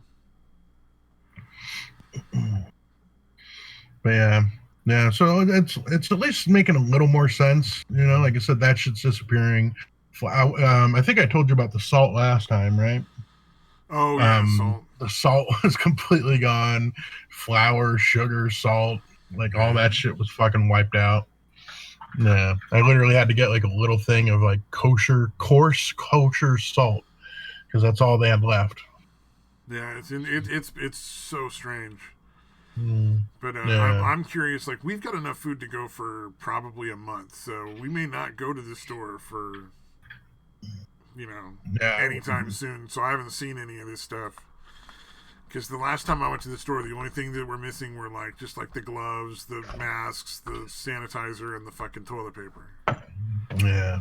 No, I think, dude, I literally can't stop like chuckling as I walk through the store, dude, because I still find it fucking hilarious, dude. Yeah, and the funny thing is, my mom wanted to put in an order, and I was like, if we Really. really want to stock up and you want to get the things you're ordering, we should probably just go right now. Mm, And she was like, "No, we'll just order." So we didn't get like any half of what we said. right, I'm right. like, yeah, well, we of course, to be fair, we were already pretty decent, like as far as supplies goes. It's not like we're gonna starve or nothing like that. It's just Yeah. No, probably my mom. Probably gonna take my mom in the morning. I'm hoping they, because my mom has a weird thing with her eyelids. Like her eyes work, but her eyelids are kind of fucked up. oh So she okay. has trouble keeping her eyes open. She's essentially blind. Oh You know what I no. mean? Yeah, so you don't Yeah, want her like so, driving or something like that. No. yeah, and she can't drive, so we have to take her in there. I'm hoping they're. I assume they're going to let us in with her, or let one of us, whoever takes her, in with her as their guide dog or whatever. Yeah. But yeah, it's like I said, starting tomorrow. Just Fries is gray letting up your him hair a in. little bit, man. Get some fireplace ash, rub it on your hair, and you'll be Yeah, fine. Gray it actually, up. maybe I pass as that old now. I am not that far from being a senior citizen at this Yeah, point. you just fucking rub some gray in there. You know, Just gray up everything. have somebody I do come have over a and little do a little gray at the makeup, make your temples. wrinkles look a little more wrinkly if you got any wrinkles. Mhm. Of course, you're like me Plus, I though, don't because have. you're fat too. So like that means you don't get many wrinkles yet. Yeah, I don't. I just cut my hair off a couple of days ago too, so there's Oh not no. much that I would have to Ugh. to. Just hang a But sign around yeah. your Oh, they ankles. It's closed not down I'm the. really old. I'm surprised, but it was barely like Wednesday or Thursday when Planet Fitness closed down. Like they stayed open like pretty late in the game. That's pretty fucking weird for a gym of all places. Yeah, Here, yeah. come Because well, when marinate I in the was going sweat of in, other I was people. yeah. I was wiping down machines before and after. You That's know what I just mean? Like, common sense, yeah. yeah, But you're yeah. still you're still Again, probably should have marinating been in doing fucking. anyway. You're probably marinating in the sweat of everybody though. Like it doesn't matter. Like germ wise, Yeah, yeah. unless We your probably towel should is not have. antibiotic, I'm pretty sure. So Hmm. But yeah, it was probably a bad idea to be going anyway. Although we did go hike the local mountain here the other day doing that instead of going to the gym. Me and my son. hey, So that was pretty cool. as long as you're not hanging out right next to other people, you should be more or less fine. Like it's the stores narrowing their hours so that everybody's there at once is a really bad thing. They really should be expanding their hours. More places should be going to 24 so that people have a better chance of, getting in and out when there's less people there. Right, right. But like hiking, I'm sure there was almost nobody on the trail. You're probably a great idea. Yeah, no, there were a few cars parked out there, but we literally only saw one dude that was like on a mountain bike the entire time. We were out there for Yeah. like over an hour. Yeah. No, I No, was gonna that makes post that, but it's sense. got my Yeah, son in it. I probably shouldn't do and it's good to get out and it. do something like that too. Like one of the things I really hope they don't do is try to put curfews out in place. Yeah, right. Because if somebody wants to get out at 10 o'clock at night and take a walk, good. Less people are less likely they'll run into anybody, and they can go out and get some exercise and get out in the air. That's a good thing. Yeah. Did you hear about, I guess there was some dude in, Kentucky. They were literally holding him at gunpoint at his house. He was, kind of refusing to do the whole curfew thing or, stay in your house thing. Oh, I thought. Did you hear about that? I know there was a guy in Florida that they had to put the National Guard in front of his house just to keep him from just leaving his house when he had the COVID. Mm-hmm. He tested was it somebody that actually had it? They had to go and arrest him and throw him in jail because he just left the hospital. Mm-hmm. Oh, okay. He just walked out. Wow. And so they had to go and then basically put him on house arrest and put fucking National Guardsmen to fucking keep him in his house. Oh, okay. I thought it was I'm sure there's similar stories all over there. These make sense. I thought it was someplace where literally the whole county or whatever was shut down, and he was refusing it. But somebody that actually has it, that's fucking understandable. Well, that was Florida, but I the Kentucky thing probably is also a true story. That's what I'm saying. It makes sense. There's going to be those people. Yeah. Whether they're sick or not sick, who just are oh, this is your rule. Fuck you. I'll do what I want.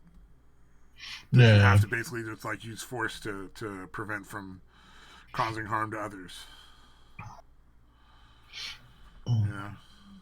We actually had a double rainbow the other day. Sorry, I'm kind of fucking. I'm looking through my double rainbow all the way. Yeah, no, we're looking at. I'm looking through my pictures. I posted a picture of the little blooming cactus or whatever. And I was looking through, and I was like, oh, I'm looking through my gallery. Oh yeah, I forgot about the double rainbow thing. Oh, that is a nice little cactus there. On the Discord. Post one. I've got viewers can join because there's no viewers. Nice. Trying to get a good, because I had another one. It's I forget what that one. This other one's called. Yeah, but this one actually has flowers. There was a bunch of these, but for some reason, only this one was. What do you call it? Is it the hairy dildo cactus? Really healthy.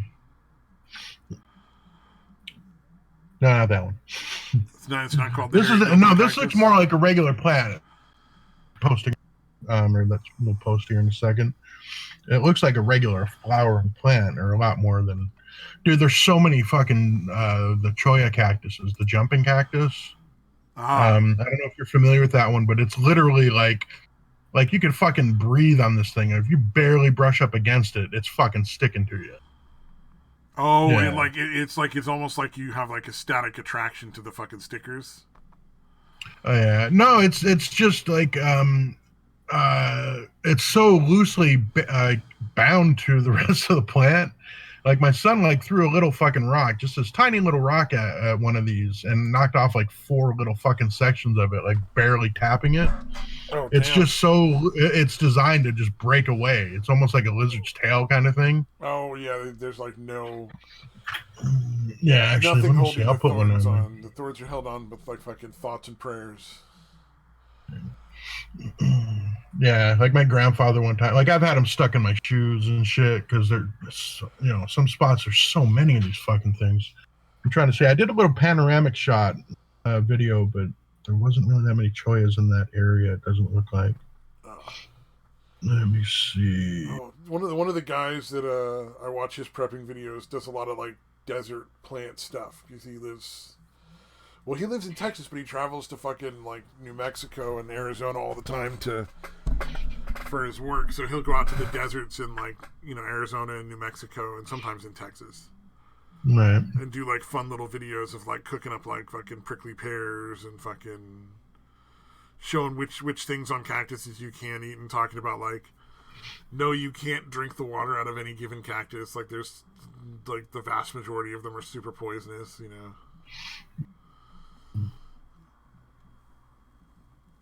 So he's kind of a fun guy, the desert fox, little Mexican dude. He's pretty fucking funny.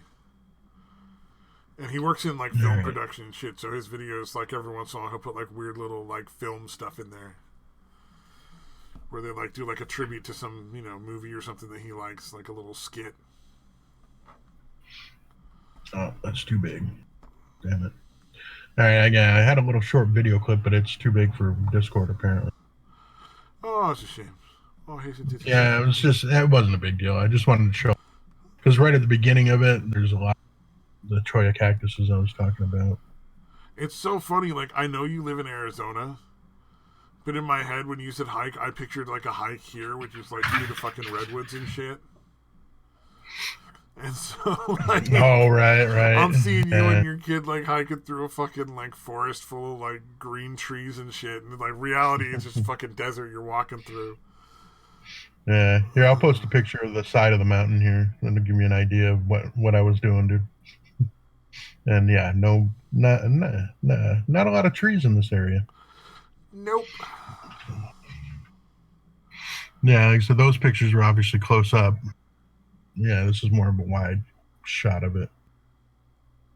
This is the part where we invite our guests to sit on the couch and watch our slideshow. Right. Oh, that's really pretty, yeah. Man. Deserts are so pretty, dude. Like, my God. Yeah, they can be. Let me see. I'm trying to find the best shot of the doobly rainbow. Yeah, that one's good enough. Now I'm just fucking posting shit. Hey, yeah, crowd. Anybody listening? Not even being able to see this shit. Yeah, really. Well, the Discord's not hard to find, so. Yeah, this is true. Chaotic. But yeah, it's basically that mountain there. Little. And we took kind of like there's a way to kind of hike up and around it. We actually went the other way. Back towards the highway, but it's more, it's actually tougher climb. We hiked for a good hour and a half, so decent workout. Especially because there's kind of a lot of, up and down, kind of shit. Well, you said you were on a mountain, so yeah, you get a lot of fucking good exercise off of that, man.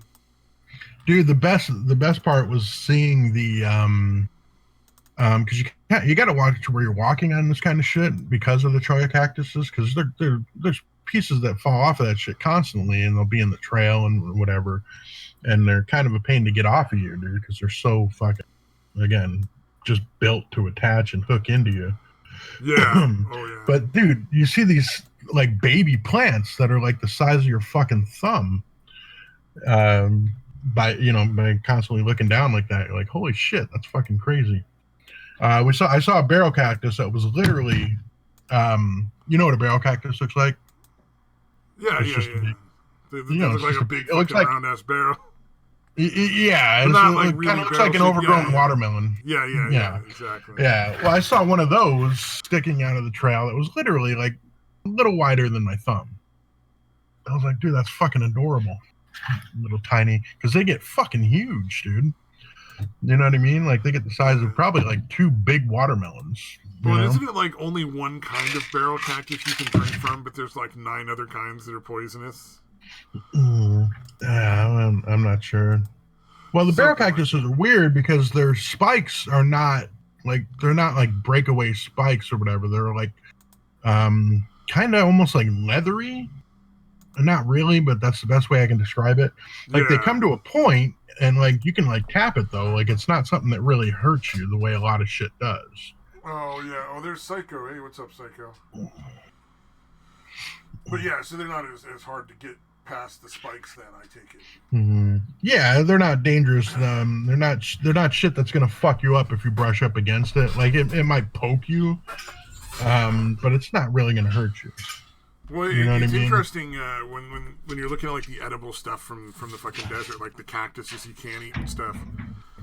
It's like you gotta like spend a whole lot of time just scraping the fucking outside of it, and then you gotta like burn the outside of it too, to fucking burn off all the fucking spikes, because there's just spikes on every fucking damn thing. Yeah, like the prickly pear ones, like can't even.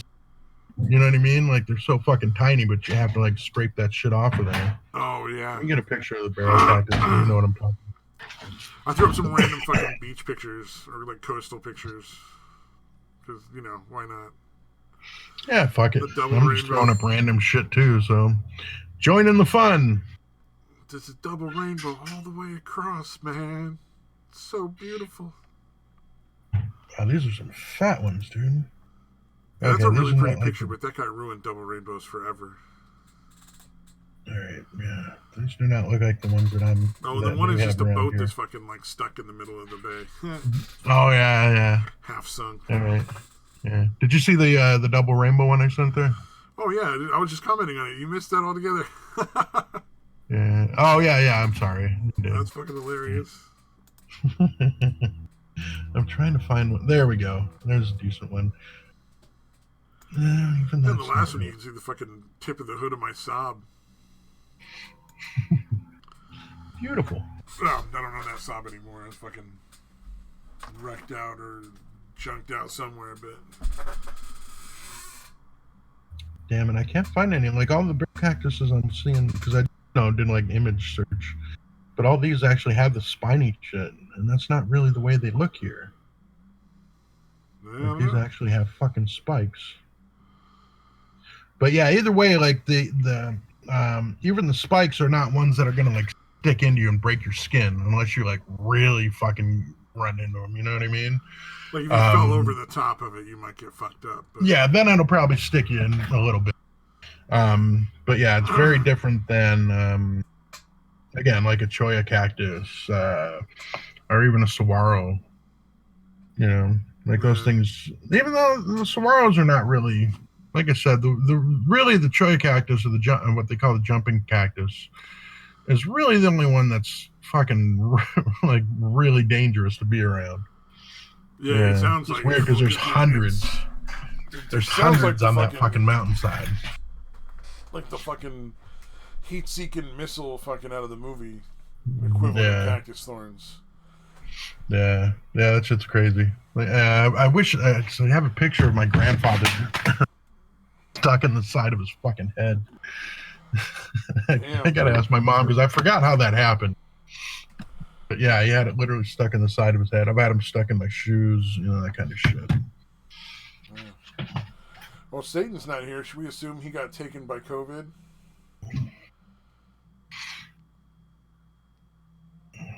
Just self-quarantining. Came and carried him away. Oh God! So new fun thing to do in VR chat. My avatar is a fucking roll of toilet paper. It's just a funny conversation starter now. They'd be like, "Hey, can you come over and hang out at my house for a little while, man?" I'm like, "That's gonna cost you, buddy."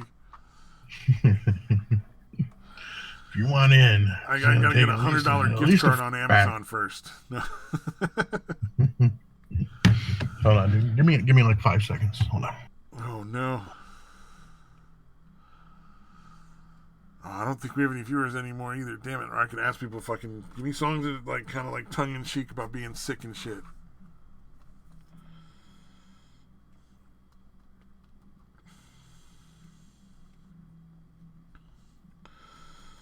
I've only got 4 and 2 are by Aerosmith. That's more songs than anybody can have by Aerosmith.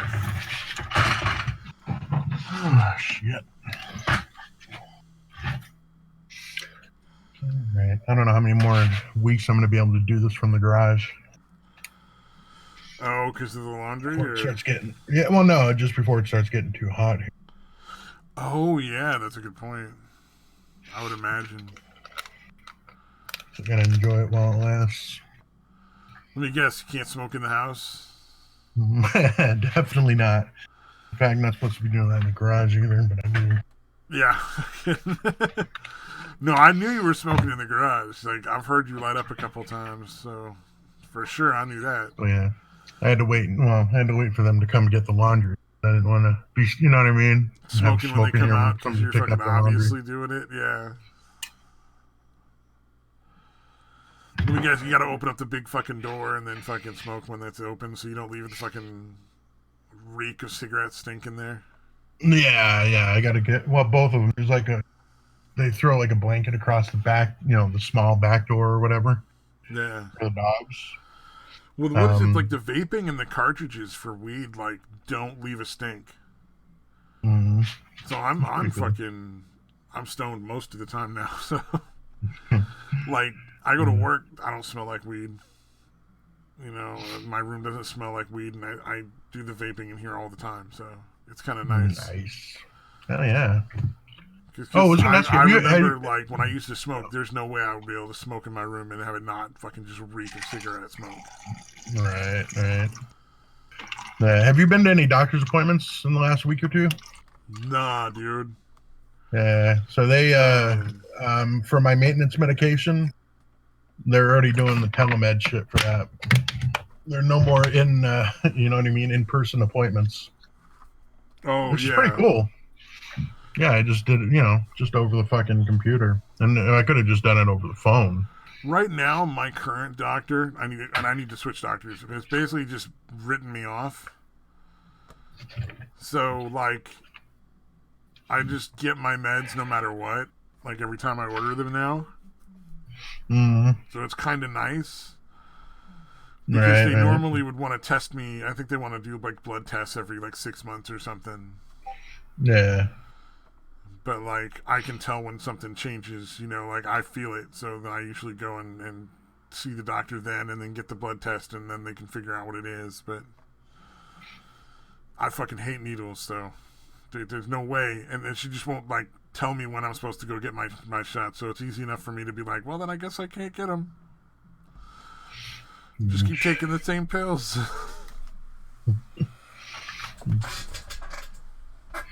Yeah. It's kind of nice, dude. I wish I could just stay like not having to go in. Oh god. It's Well, it fucking fucking brutal. cost me like $30 every time I go see the bitch. Oh yeah, And it's it not like didn't that's cost me super nothing. high, but it's just like I don't have $100 to go see her every month, like 4 or 5 times, for whatever Right. nonsense. Yeah, I mean mine's it's the same shit every fucking time, so Yeah. I don't really need to be there anyway. You know what I mean? I don't need to be in person. It I'm doing this really like shit a lot long of the enough. stuff that's going on is stuff that should have been like over the phone and via the internet already is getting changed. Yeah, like we're at the level of technology. A Yeah. lot of shit doesn't need to be done in person. Well, exactly. There's a lot of stuff, a lot of people that probably should have been telecommuting for years that are now getting the opportunity. Yeah. Of course, there's also a lot of people just getting fucking laid off and fired. So, Yeah. do you hear that Yeah, that's fucking fucked up. Mitch McConnell came up with basically a UBI? Hey, what? Mitch McConnell came up with a short-term UBI that he wants to fucking do. I think it was Mitch McConnell. I'm pretty sure it was the Republicans.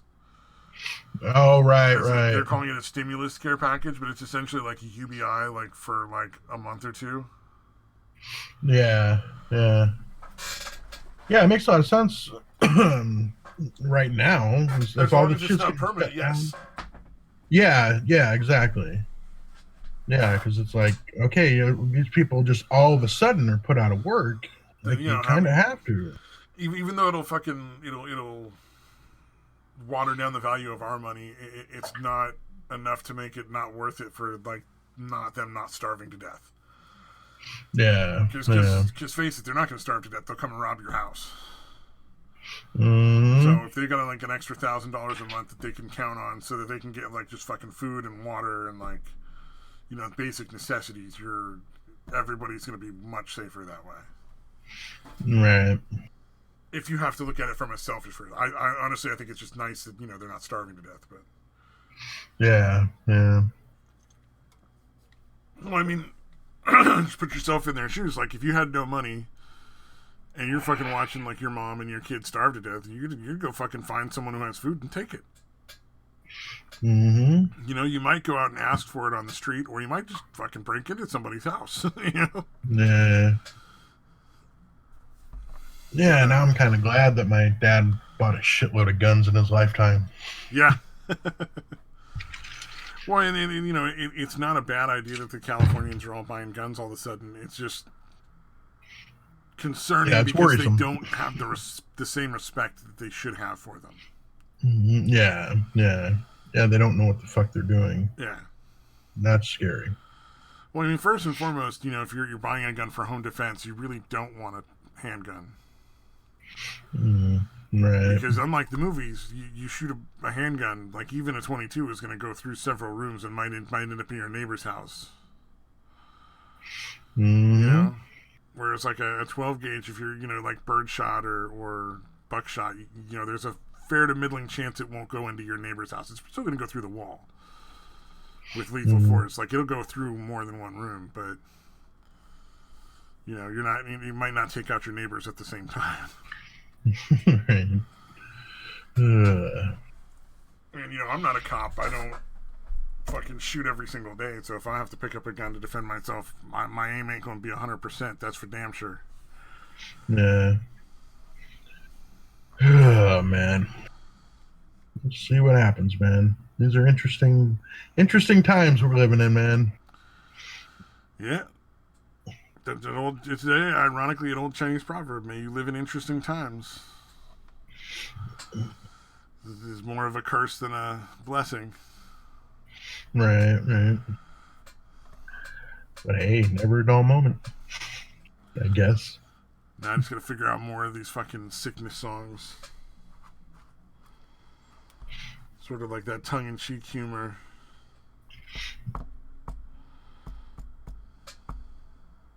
Yeah, damn it. Fuck. Black Hole Sun?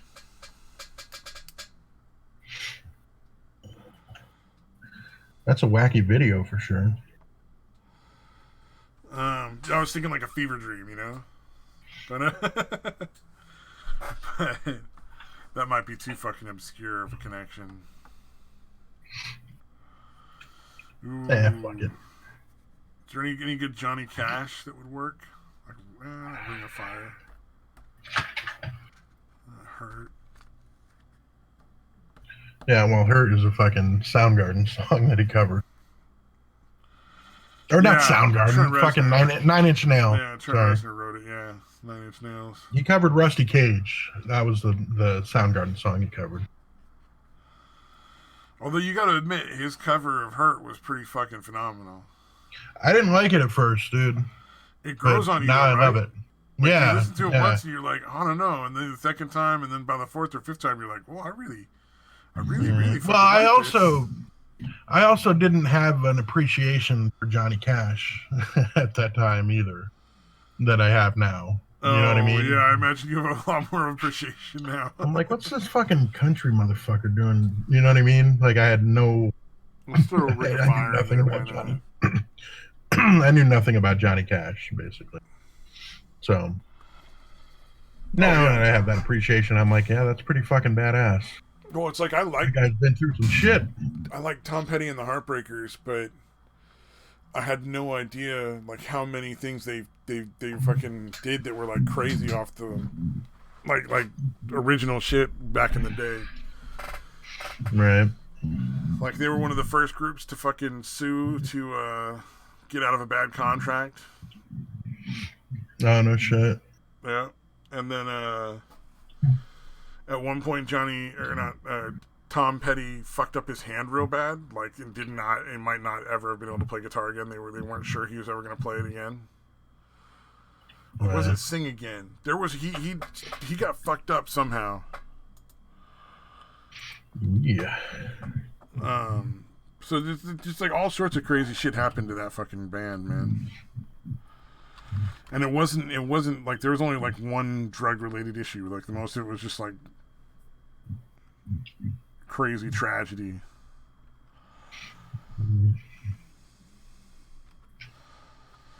Oh, come on. Damn it, there's a fucking hair in my keyboard. Sorry, I just gotta get it out of there.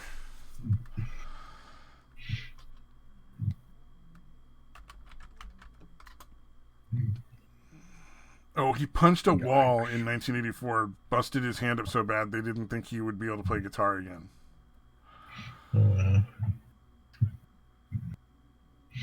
Yeah, because he was like fighting with his wife at the time and fucking punched the wall. Because we've all been there thinking that's the fucking right choice.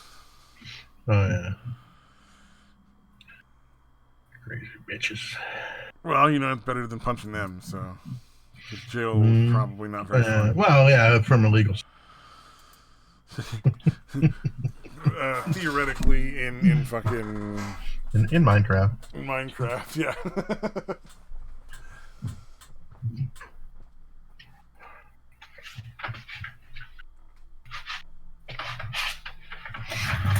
God damn. So, is there anything else happening in the world? Fucking nope.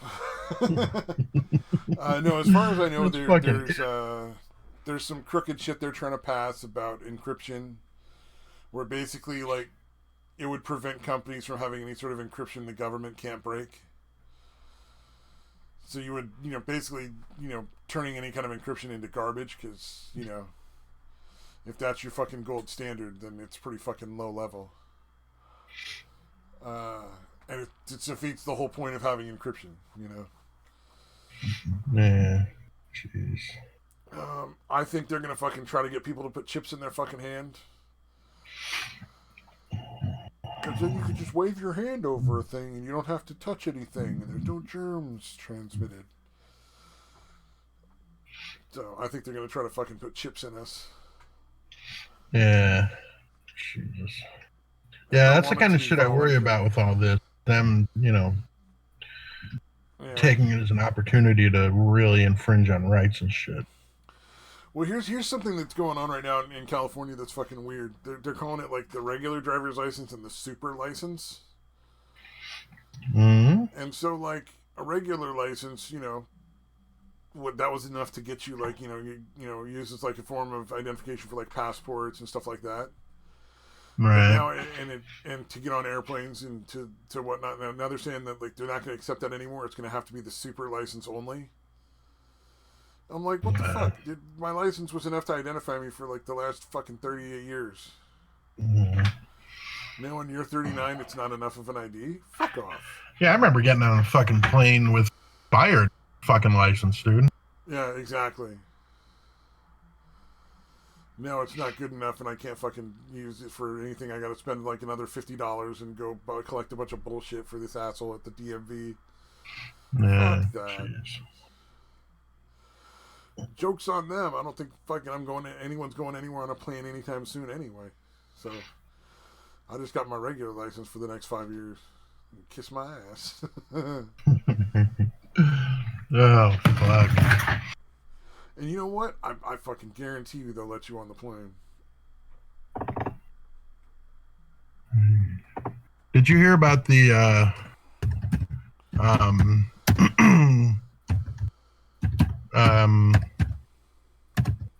I just had an answer in one of the games I was playing. It said Marvel Comics. Oh yeah. Did you hear about the new characters they came up with that are literally named Snowflake and Safe Space? Snowflake and what?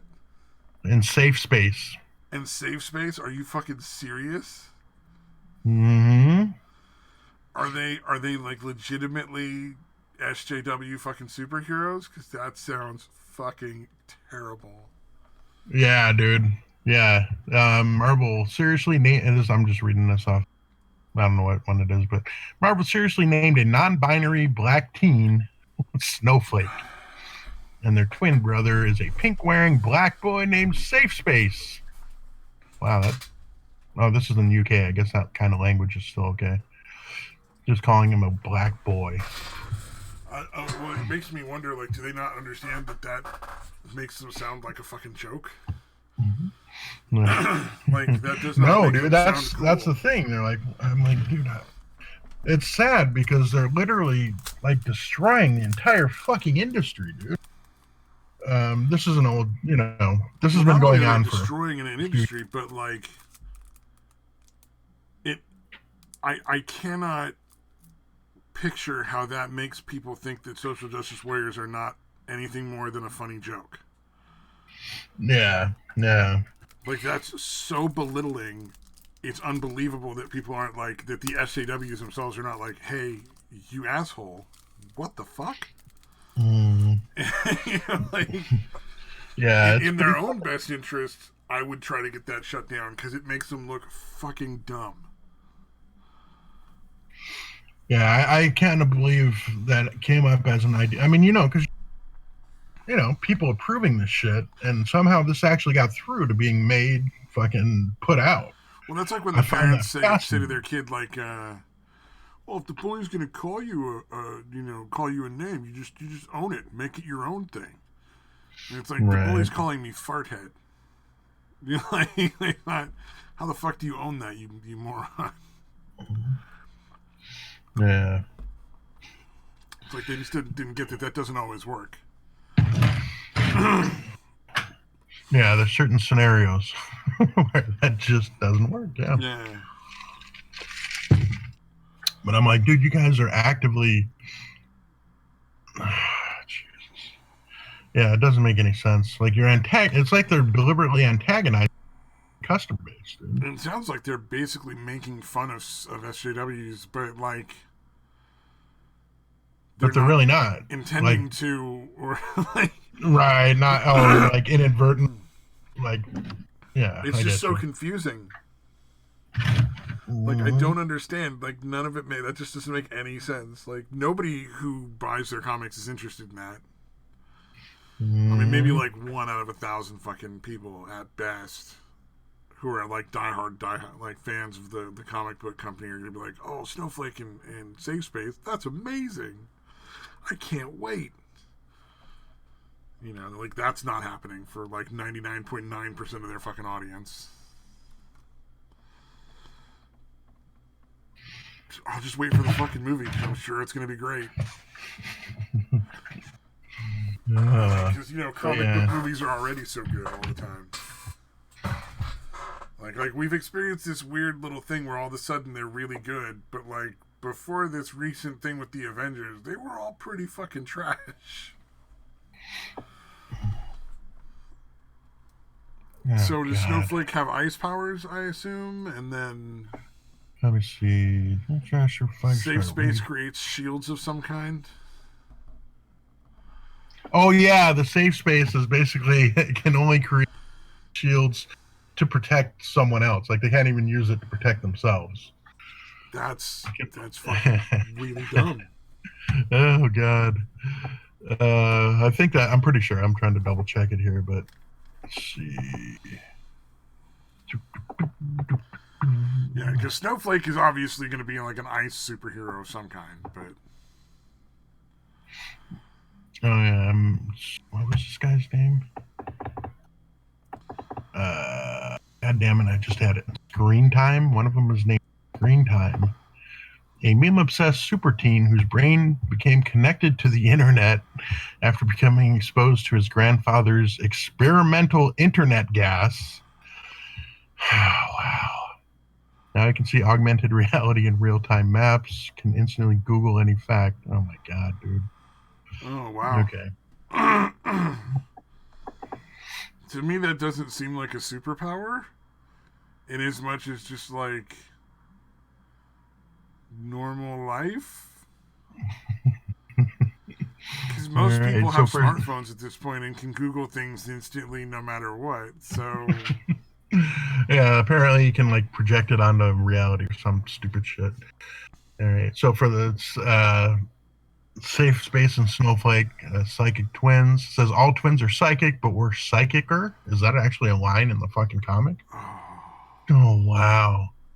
Snowflake, a cryokinetic, can materialize snowflake-shaped shuriken projectiles for throwing. So like ninja stars, snowflake-shaped ninja stars. That's it? That's pretty fucking lame. Yeah, Safe Space can materialize pink. They have to point out that it's a pink force field, but he can't inhabit them himself. The reflex only works if he's protecting others. So I was right on that. Okay, they're hyper aware of modern culture and optics. Making yourself the target. Oh God, hold on. You got to hear this. They're hyper aware of modern culture and optics, and they see their superheroics as, quote, a post-ironic meditation on using violence to combat bullying. fucking kidding me? That sounds even dumber. Everything you learn about it just makes it sound worse than fucking before. All right, then there's B negative. Okay, so it's basically like an emo vampire. Yeah. Oh god, damn, this is fucking great. 18, living vampire. Fuck, exposed to Morbius's blood as a child in a rogue but life-saving medical procedure. Okay. Still ages like a regular kid, but has all the abilities of Morbius. He's also obsessed with all the music and attitude. Forever as a vampire. Oh fuck! Is he also hyper aware of fucking whatever nonsense they were making up? Oh, Trailblazer. Okay, this is the other one. A regular kid scooped up into the world of teenage superheroing. What the fuck? Her magic backpack is actually a pocket dimension with seemingly infinite space. So like Felix's bag of tricks, basically. Yeah. From which she can pull out useful or random objects. It's not always under her control. She claims to get her power from God, but not the God you're thinking of. Okay. She's a group home and foster kid who is volunteering at a senior center when this mysterious threat shows up and Night Thrasher runs to the rescue. Weird. Because she helps him, she ends up in the crosshairs of this new outlawed law. I don't know what that is. God, Jesus fucking Christ. It's like a fucking, yeah, like you said. It that nobody fucking wants to buy. Yeah, very unintentional joke. Oh, God. I wonder if, like, back issues are actually selling, or if it's just, you know what I mean? Like, people are buying more and more of when comics used to be good. Yeah. And, like, they're outselling, like, new comics. That wouldn't surprise me at all.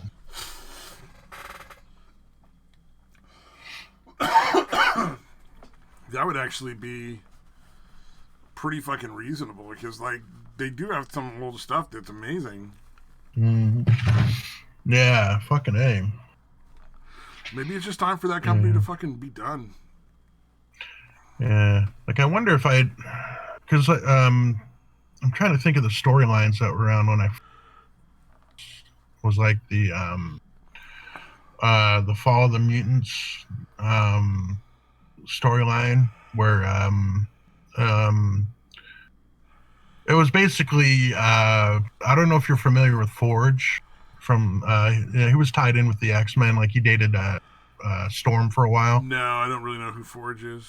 Forge is like he's like this he's like I think half Native American. Basically his power is similar to what Cable does, where he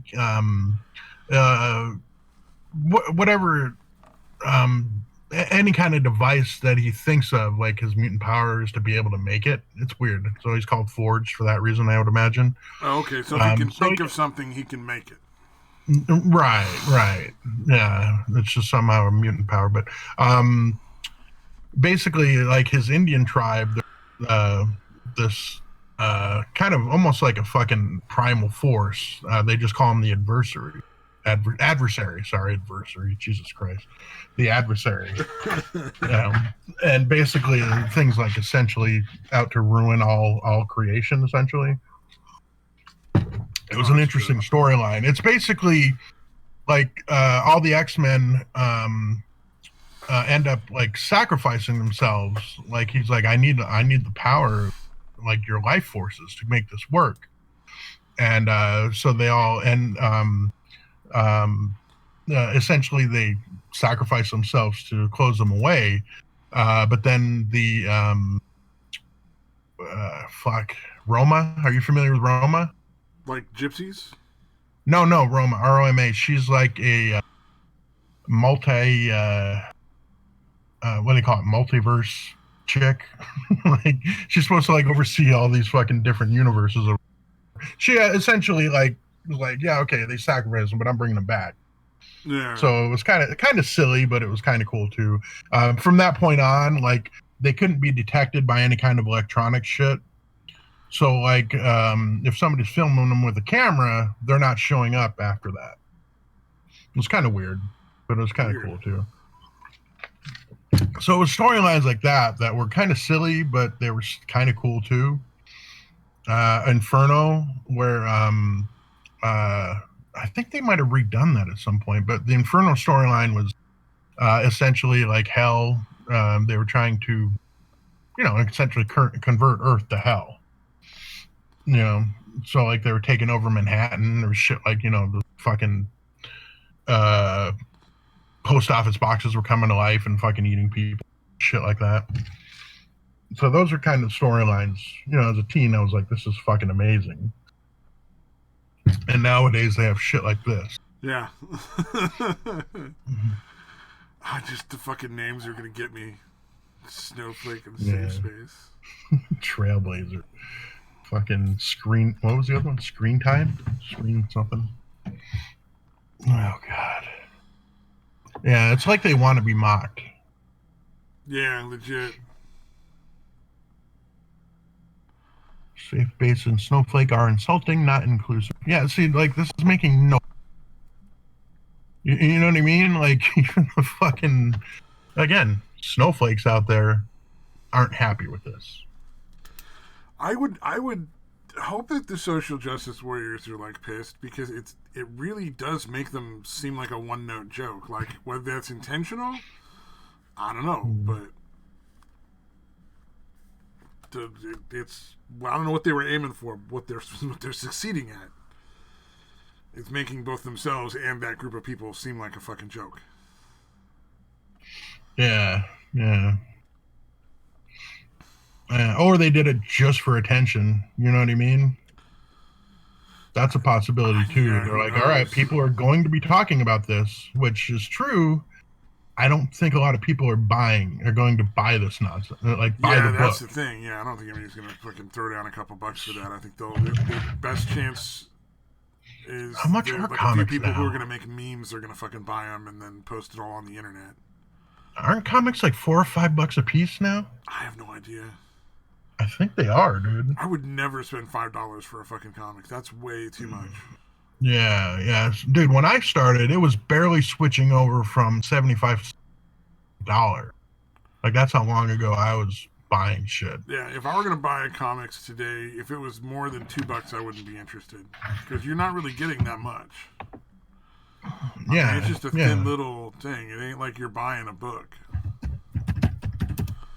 But I can buy like a fucking novel for $5. Like, why would I want to buy a comic book for like $5? That's nowhere near in comparison the amount of entertainment I'm going to get out of it. Yeah, let's see. Average price of the top 300 comic books. I finally canceled my Crunchyroll. Nobody's been using it for like 6 months, and I'm like, I that's like $600. Nope, I went too far. God damn it. Or no, how much is it? $60. It's like 60, $75 or something like that. Dude, holy shit. The current price average of the top 300 comics is $4.16. Damn. Holy shit. Hold on, I gotta see. There's two columns here. If I missed what average price. I don't know what the difference is between average price and average weighted price. But there's two columns. What's the average price then? Yeah, that was the 416, and then they have one that says what was the other one? 436 or something. I don't know what weighted price means. Oh, weird. It's actually gone down a little bit. Back in October 2019, it was $4.22, which is the highest it's ever been. And now it's $4.16 is the average. Again, that's the top 300. So I'd imagine if you get into the top 100, it's probably basically $5. That tells me that their sales are down. Yeah. They're literally having to hope that the more dedicated people are willing to pay more. Yeah, because even now there's probably people that are still going no matter what. Yeah. And the people that aren't that kind of person just aren't buying anything anymore. so they're Yeah, probably because if they having were to jack selling it more, up. they would be lower in price. Yeah, yeah. I mean, they definitely put it on better, like Better quality the paper paper and stuff. stock and all that shit is definitely better than it used to be. Well, it'd I have to just be. don't The know if old it's 4 stock was basically times like better. fucking newspaper. Yeah, yeah, yeah, yeah. Which So is it's why it was like definitely like 75 cents, and why it's like if it was like $2 today, that'd be reasonable because they've drastically improved everything, yeah, but not yeah, maybe even $4 a 3. comic worth. But yeah, yeah. I would I'm guessing figure like most $2 for your major regular titles are comic, $5. $3 for like special editions or like fancier like versions or whatever. Right, right. Like it's our anniversary edition with this extra poster inside. Why assume that'd be like an extra $1 or something. Yeah, or double size issue, or yeah, that kind of shit. That kind of thing. Yeah, that's fucking crazy. I don't know, dude. That's nuts. Yeah, I mean,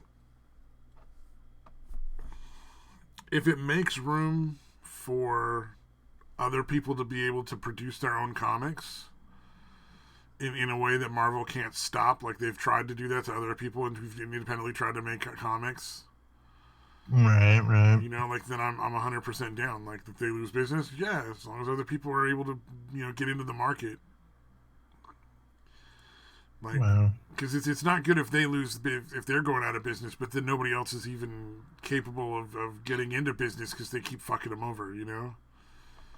That's the part that sucks, is because then there's no replacement. There's no option. Right, right. Yeah, I'm sorry. I was just kind of looking through my feed.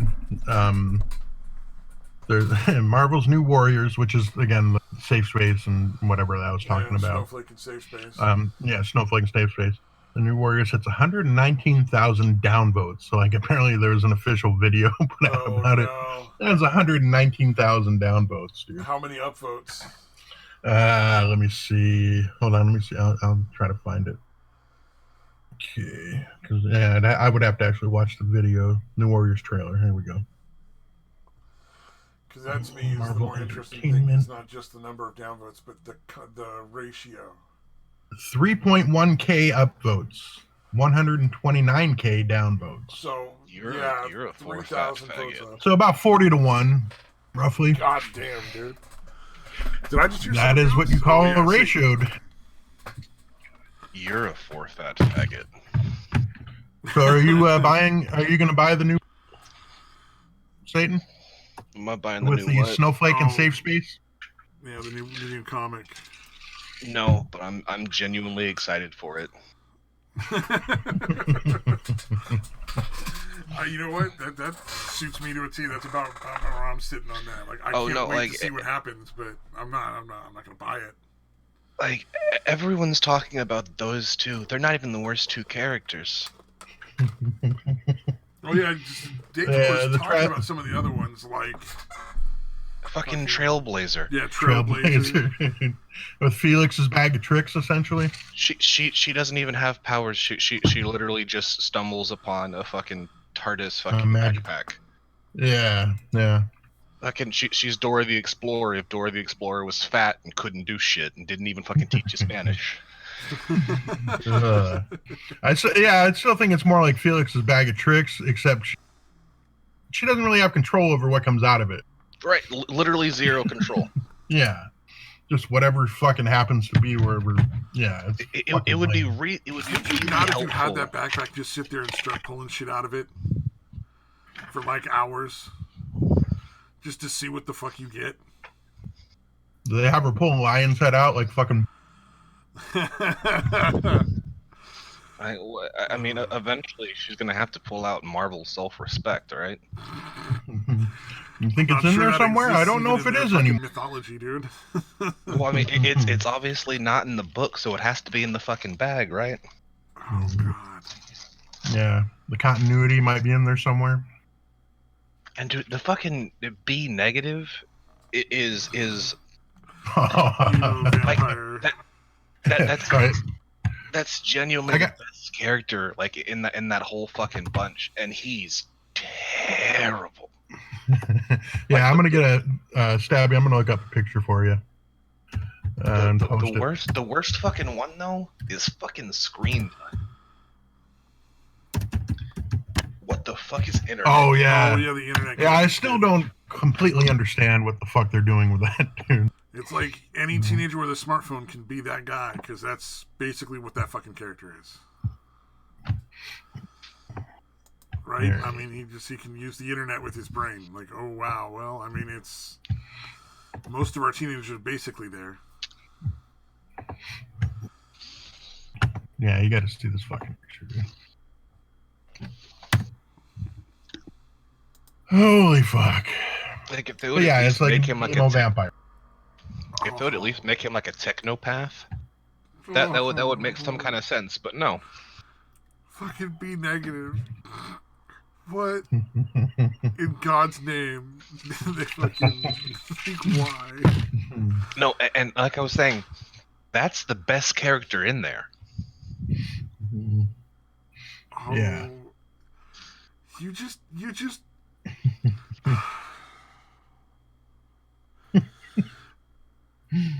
want to find that artist and pat them on the head and be like, you should probably wait tables. Yeah, well, that's the thing, though. There's multiple people that had to sign off on this shit. Yeah. Lots of people saw that and said, oh, that's amazing. And the greatest thing is it like, even the lefties are fucking pissed. It makes them sound like a fucking joke. It's funny because it's an accurate representation, but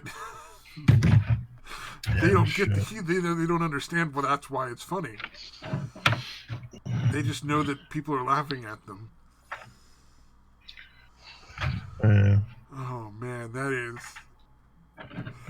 Man, I kind of wish that wasn't in my head. Like, spider porn, I'm fine with. That fucking vampire, I didn't need to see that motherfucker. So goddamn dumb. I can't wait for the movie. It does make me wonder if they did it on purpose just because they knew people were going to talk. I want them to put one of those characters in the Avengers. Like in an actual fucking movie? I can't. I want that to fucking happen. Like the next Avengers has like fucking like, what's the fire one? The Forge Ahead or something like that. The fuck are you talking about? You mean like the Human Torch or Firestar? No, like the one who's Path Burner or something. Oh, Trailblazer, yeah, I just wanted to do Trailblazer in the fucking movie. Fucking Forge Ahead. Yeah. Well, I was talking about Forge earlier. Okay, but I assume you're familiar with who Forge is, right? Wait, you're talking about Forge, like fucking Cable's dad? I mean, is he Cable's dad? Or Cable's son? Something, right? Or dad? Yeah, well, no, Forge was like way back in the X-Men. He like dated Storm for a while, and He was a time traveler too. Oh, okay.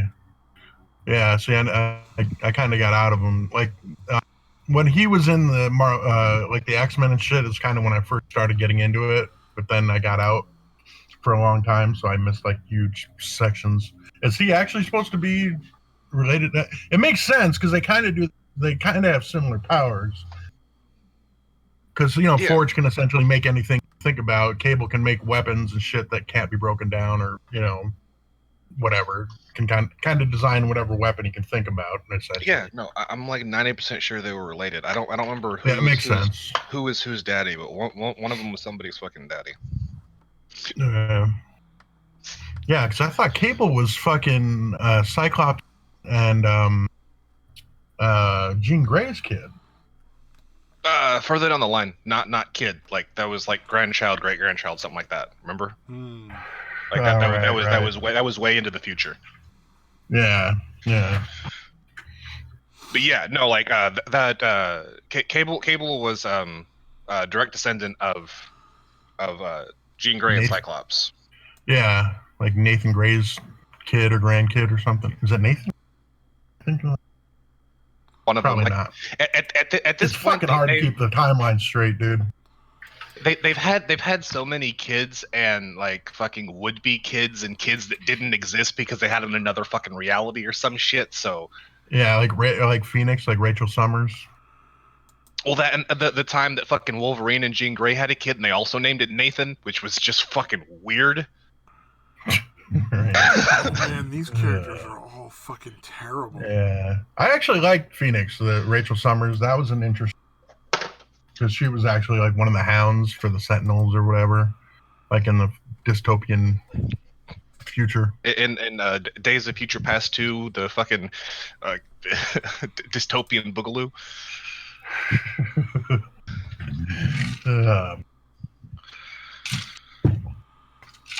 These characters are hideous.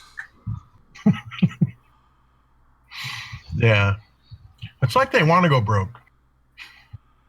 It's fucking insane, dude. They're like, no, we're gonna be on the right side of history. I don't know like, if you you're could not. draw worse characters if you intended to. Like, if you were like, I'm going to draw the worst set of comic book characters ever created, like, I don't think you'd get this bad.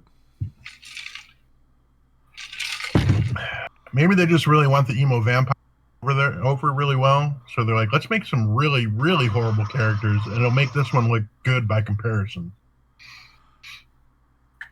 Like I said, like oh god. Sorry, go ahead. It's and by the way, if you've gotten into some of the concept art of Snowflake and Safe Space, and seen them, you know, hugging and kissing and all close and shit, remember those two are brother and sister. Oh, that's so creepy. You know, it's just wait. You haven't met the full team yet. I'm pretty sure Pedo Bear is going to be on that team. Just give it time. It's sexual harassment. And sooner or later, there's gonna be a fucking pedophile on that team. Just give it a fucking couple of days. No, like what they're gonna do is they'll add Pedo Bear in there and go, oh no, that wasn't Pedo Bear, it was Domo. Oh man, no, the youngest of the team will end up in a relationship with some like 80-year-old like rich dude, and he'll like be their benefactor. And no one will understand the irony except for like everybody who's not retarded. It'll be great. Oh. And they'll name him Ally.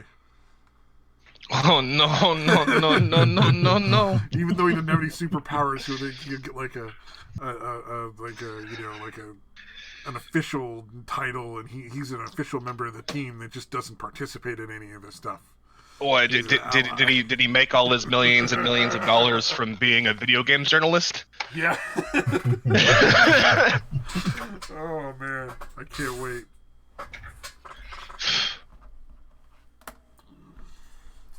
He'll be like their Alfred, essentially. But yeah, I really do wonder if like back issue sales are up because the current issues are so fucking horrible nowadays. They're not. Nah, I was afraid of that. People like between a ton of people are getting the online subscriptions so they can read the back comics online. But a ton of people are also canceling and just not paying their fucking subscription. Like, they're interested in it, and then they just fucking stop. So, like, although a fucking metric shit ton of people are subscribing every fucking week or every month or whatever, a bunch of people are also fucking unsubscribing every fucking month or whatever. Yeah, I would imagine. Yeah. They're not doing great, like, in any way, shape, or form. It's not going great. And they haven't connected that with the fucking shit like that. Like, hey, maybe the reason we're doing so bad is because of this shit. Oh, by the way, I've also seen the best screen name ever now. It's black nigga melon. And his avatar is like a picture of a little black baby in a bucket with like a fucking hunk of watermelon in his hand. It's so fucking beautiful, dude. It's so just like, that's the worst thing. Like, congratulations.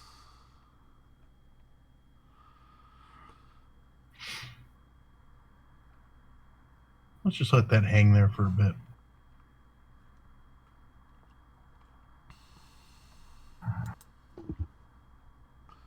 Yeah. Yay, I killed the conversation. Woo. Oh, Satan, I'm looking for tongue-in-cheek songs about being like sort of like vaguely related to the whole like everybody's dying from the plague thing. Oh wait, wasn't there a Queen song that kind of references like that he's sick and dying? Yeah, Bohemian fucking Rhapsody, dude. Okay, there we go. I'll have to throw that in there. That's what the song is about. It's about him dying.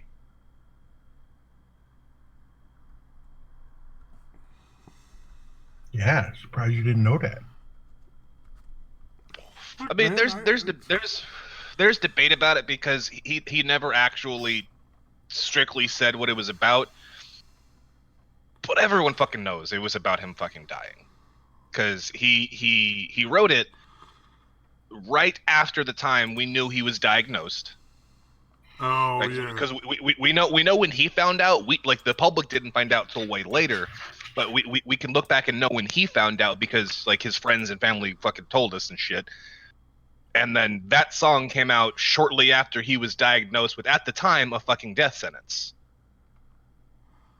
Yeah. Oh, yeah. Exactly. So, yeah, dude. Like yeah. It was about him fucking dying.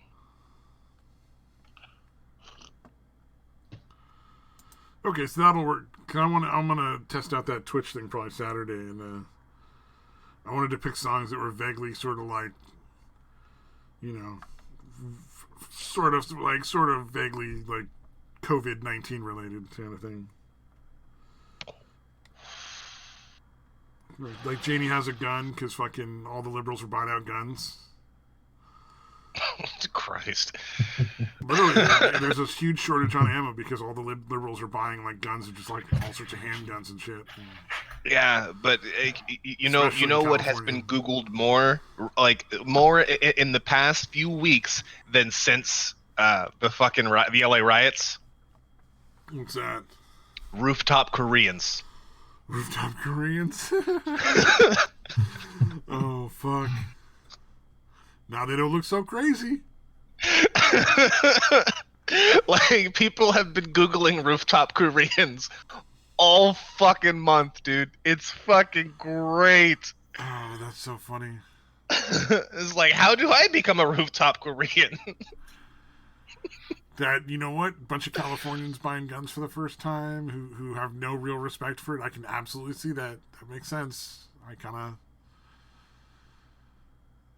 I'm gonna have to build a fucking bunker in my backyard just to hide from the stray rounds. Like, I'm not even worried about getting shot at. It's just like fucking stray rounds are gonna get you. You know, they'll be like flying all over the place. I mean, how many hipsters have you met and thought, you know, I bet that person would handle a gun responsibly? One. you actually met one. That's pretty good. I no, one specifically.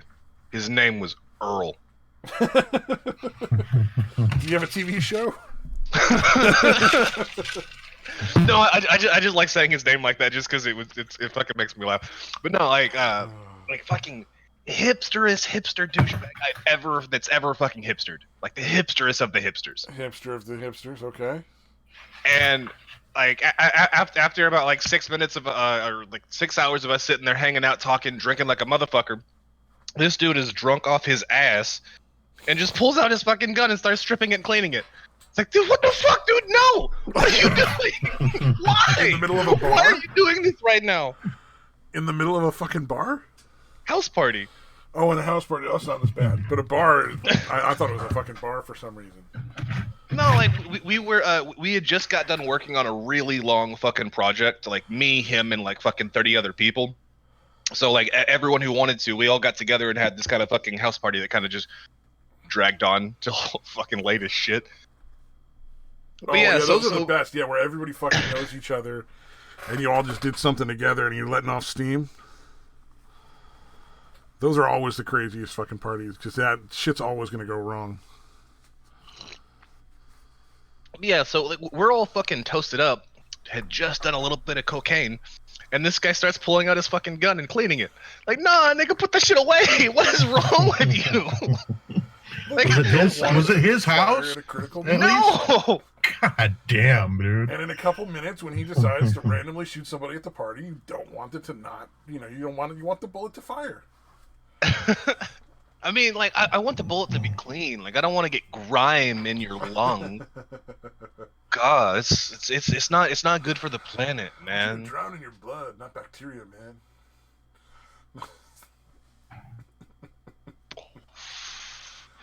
He's just being polite. He don't want you to catch COVID with an open wound. That guy's a fucking hero. I love that that's something he thinks is good. I'm just gonna pull my gun out in the middle of this fucking party. How did people respond to said gun being pulled out in the middle of the party? That's I think the most interesting point. Like, were they all like, that's just fucking Frank, or I mean Earl. Sorry, I got his name wrong.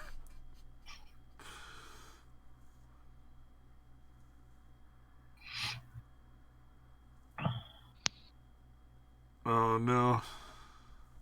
You know what really upsets me? I've actually been listening to a lot of new hip hop and rap stuff recently. Oh well, yeah, that would be upsetting. No, like that's not even the worst part. That's just bad. Like that's just really really upsetting. Like it's all just terrible music. But you know what's better than that? What? Anime raps on fucking YouTube. Like it's genuinely better than the like professional fucking rappers doing shit. I did not know there was anything called anime. There was an anime raps at all. Oh no, like there's tons of them, fucking tons of them. There's like 100 different fucking channels that sit there and just post videos daily.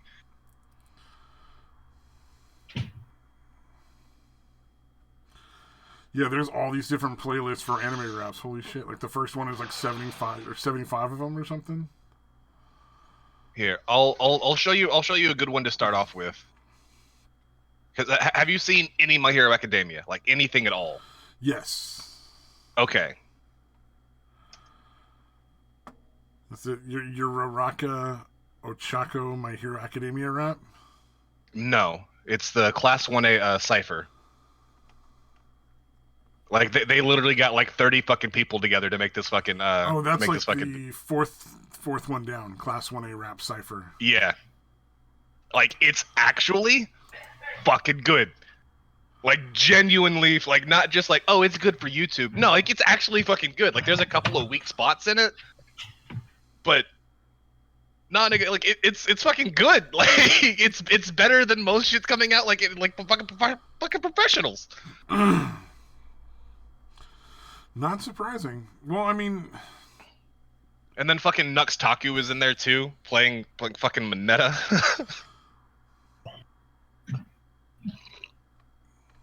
Do you know who Nux Taku is? No.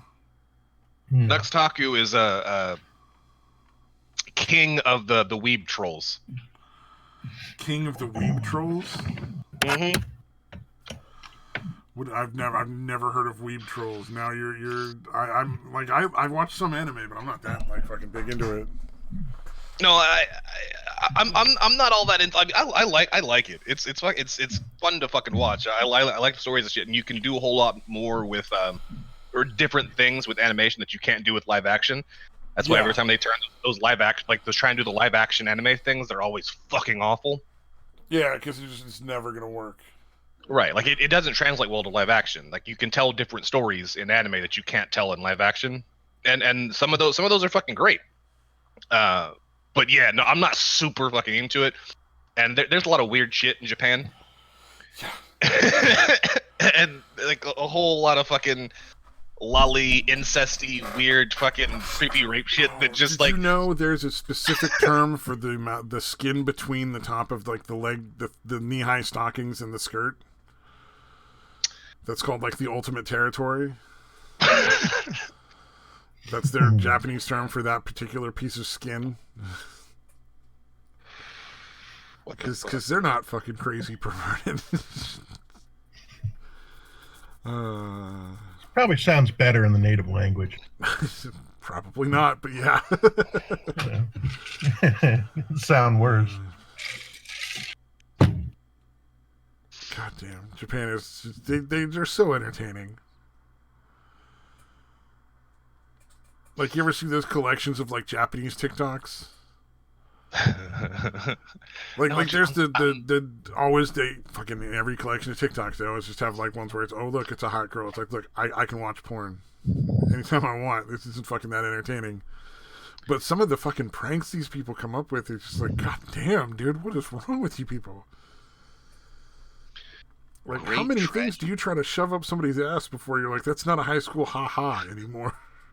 It's a fucking assault. Oh, Satan went away.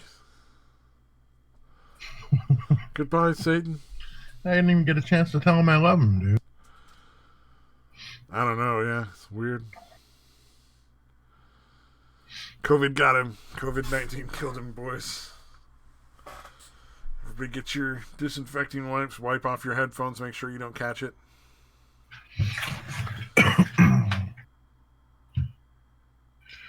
Oh, man. I'm wondering if you just... Do you actually know anybody who has tested positive? No, not yet. I mean, like there's even been online, like one death in my anything? county, but that's it. Oh, hey, Satan has returned.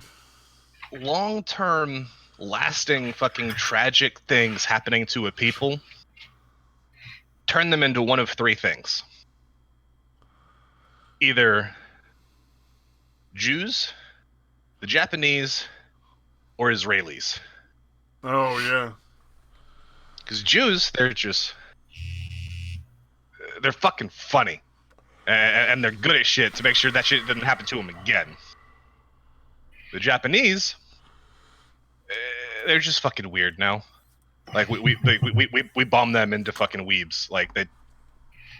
Well, the Japanese were so racist. we fucked them up. The Japanese were so racist that they kept books to differentiate between like which Japanese people were technically real people.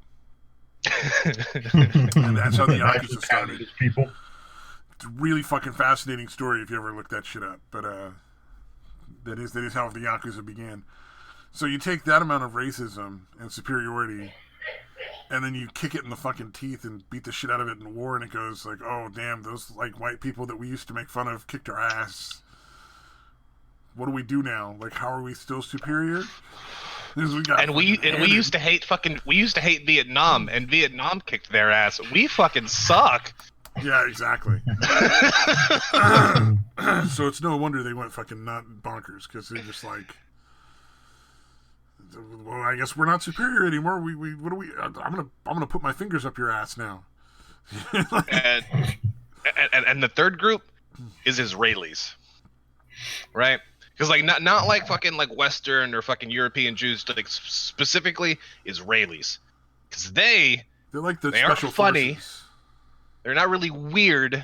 They're just angry, don't like people, and they're just sitting there like working in the labs and shit. Like I guarantee you, like one day, like eventually, like 40, 50 years down the line, I wouldn't be surprised if some Israeli is like, you know what, I'm a mad scientist now. Like, this is what I do. This is my job. Yeah, it makes sense.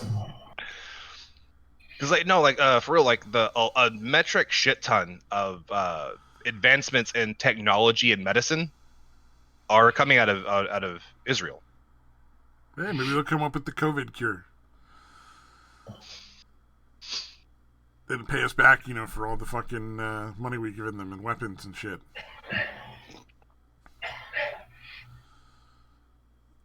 Then Trump would fucking look like a hero and be like, "You were all for Israel, and they cured the toilet paper disease." And The toilet paper disease. Dude, in 20 years, what are people gonna fucking remember? Like the death rates, the horrors, or the fucking toilet paper, dude? It's gonna be the goddamn toilet paper. I'm just waiting. Sooner or later, I'm gonna be able to buy a hooker with a roll of toilet paper.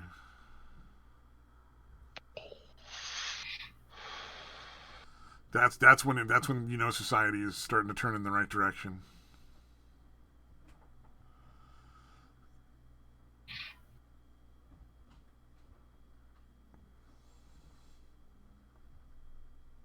Sorry, I was sitting there listening to Decipher. I don't need to do that right now. I can do that later.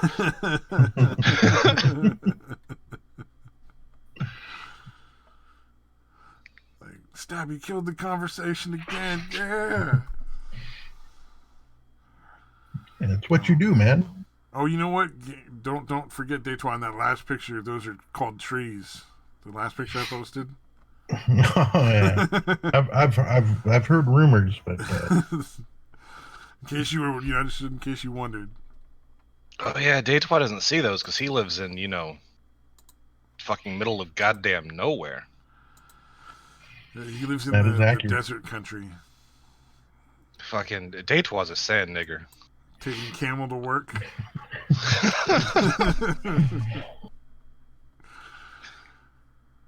Oh man.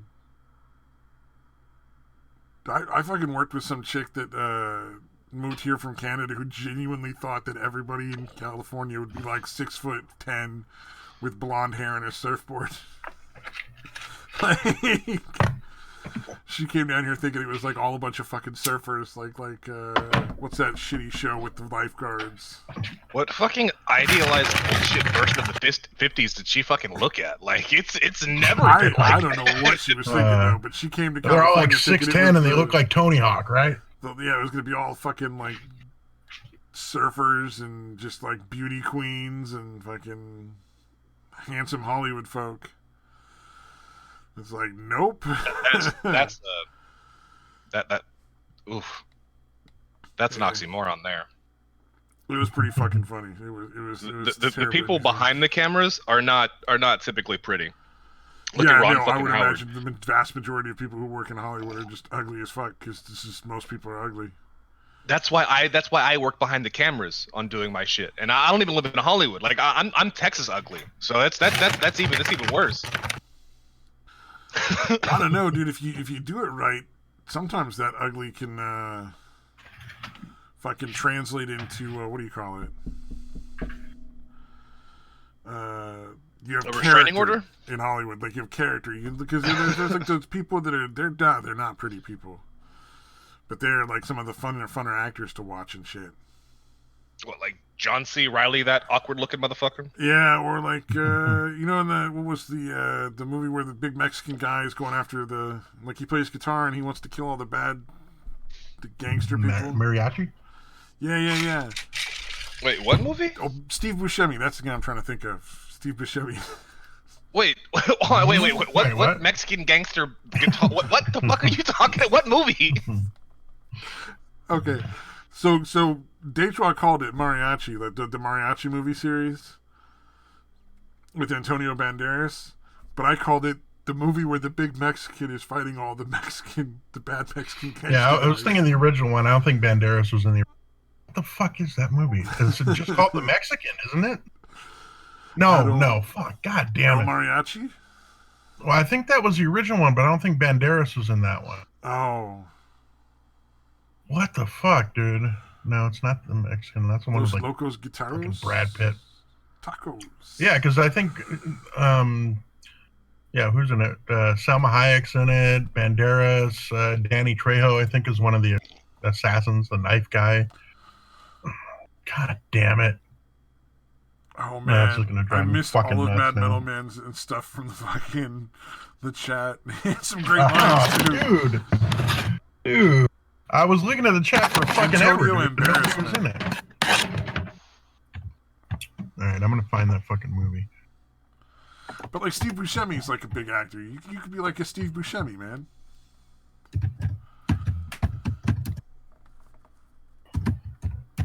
Them's fighting words. Dude, you gotta admit, Steve Buscemi probably get a lot of fucking push though. Desperado was the one I was thinking. Desperado, okay. And Yeah, that's the one before where they he's the put guitar fucking player. what's his name? Oh, the poor bastard that basically got accused of beating his wife and then like convicted, but he didn't actually do it. Johnny Depp. Johnny Depp in it, yeah. Before they put Johnny Depp in it and ruined it. I like Johnny Depp, but that just was not a movie that he needed to be in.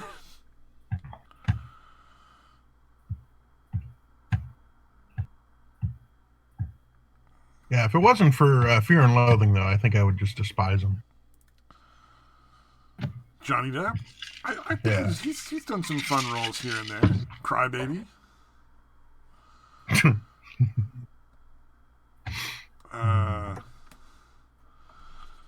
Most of his stuff when he's younger is better. I don't know. I'm like, a lot of his older stuff is weird. Well, he does a lot of weird shit, dude. But like Edward Scissorhands was great. Yeah, I actually like that one too. God damn it. Fucking, that movie's pretty wacky, but. Yeah, if you put Johnny Depp with Tim Burton, you know you're going to get a fun movie, so. Depp should only be in Tim Burton movies. And Tim Burton should only be allowed to have, like, Johnny Depp and that weird chick.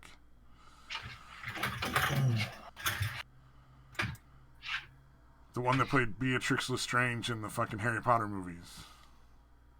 You mean Tim Burton's wife? Yes. Helena Bonham Carter? Yeah. Yeah, Bonham, one, yeah. I just always think it's weird. Like fucking Tim Burton and Paul Rudd always keep putting like the guys who play in their movies, whatever. Yeah. They always keep having the same guy like fuck their wives. It's fucking weird, dude. Like some kind of weird mutual cuck situation they got going on. Oh, Mad Metal Man is not a fan of Scissorhands. He says, no stabby. No, bad stabby. Oh, man. Oh, do you have any good songs vaguely related to sickness, Mad Metal Man, that are not too, like, obscure? Like, sort of poppy kind of things? I like Bohemian Rhapsody. I like that one. When art restoration goes south. Dude. I was trying to think of a Sinatra song like that, but I don't think there is one.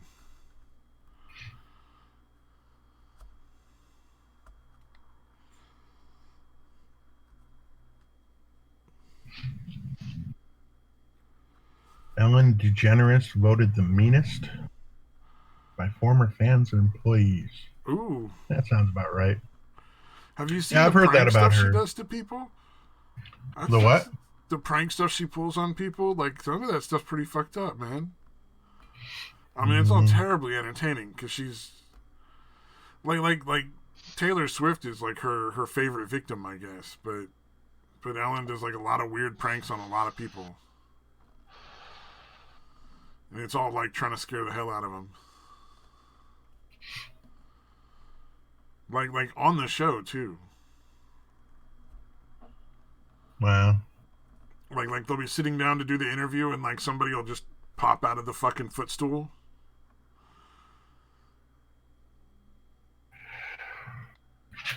Yeah, I don't know. I've heard some of her fucking stand-up, dude. Like, back when she did stand-up.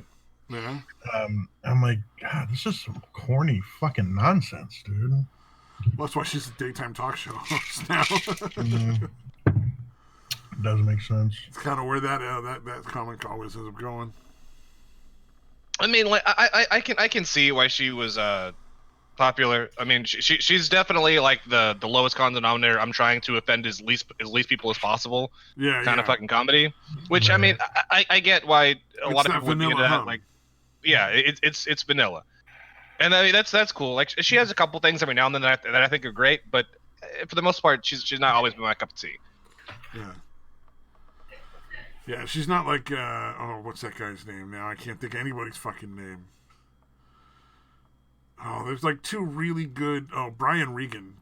Like he's a clean comic, but he's just amazingly funny. I think that's who it is. Brian Regan.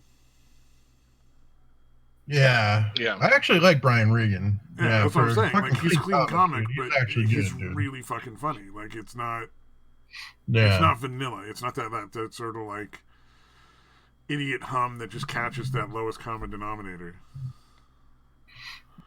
Yeah, he's really good. Yeah.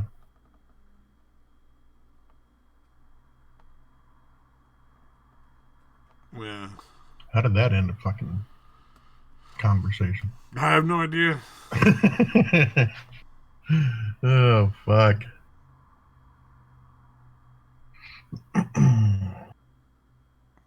I like the comic that did the whole sleepwalking thing. That shit was pretty funny. Oh,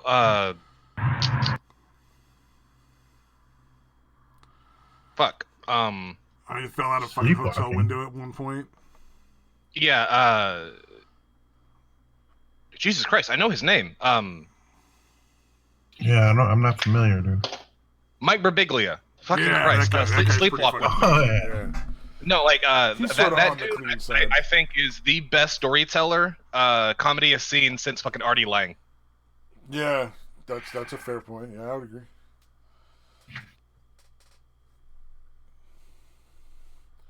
Although I think we're in a sort of golden age for storyteller comics, though. It's like it hits somewhere in that like TikTok range that almost anybody will like sit and listen to a like a 1 or 2 minute story from a comedian, you know. So like it like hits that perfect attention span right now. I think who started that. Was it Kinnison? No, kind of started. Kinnison was not a fucking storytelling comedian. Kinnison just come out and scream at the audience for like a long ass time. Fucking he told a lot of fucking personal life stories though. He would get personal. That's true. He did get personal. I don't know that he told actual stories though.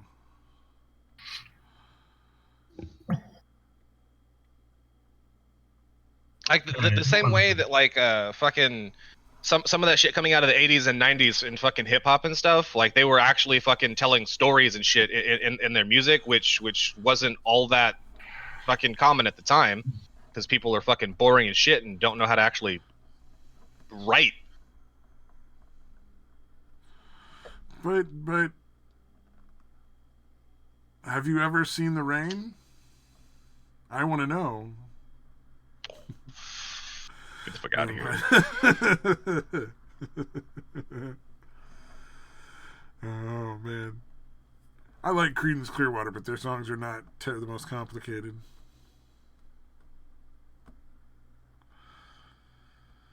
Kinnison yelled the truth at his audience. That's true. Yeah, he was very honest in what he said.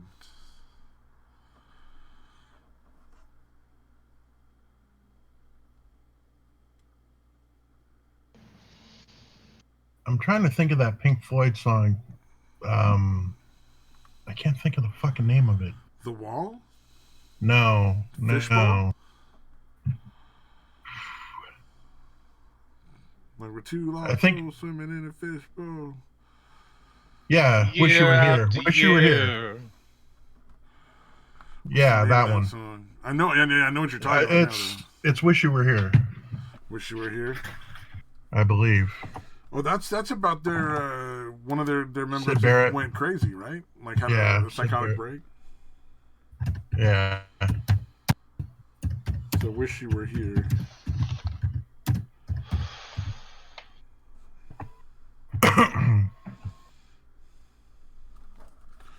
I think that's probably more songs than I can go through now. Finally, I've actually I sent that as an email, dude. Literally asking all the questions in the song. Dude, I've got a few questions that bother me. I fucking emailed it to him. Did he answer the questions, or did he figure it out? From hell? Blue skies from pain? Can you tell a green field from a cold steel rail? Did he answer the questions, or did he like fucking be like, dude, this is a fucking song, knock it off? Yeah. No. He found it amusing, but he did not answer the questions.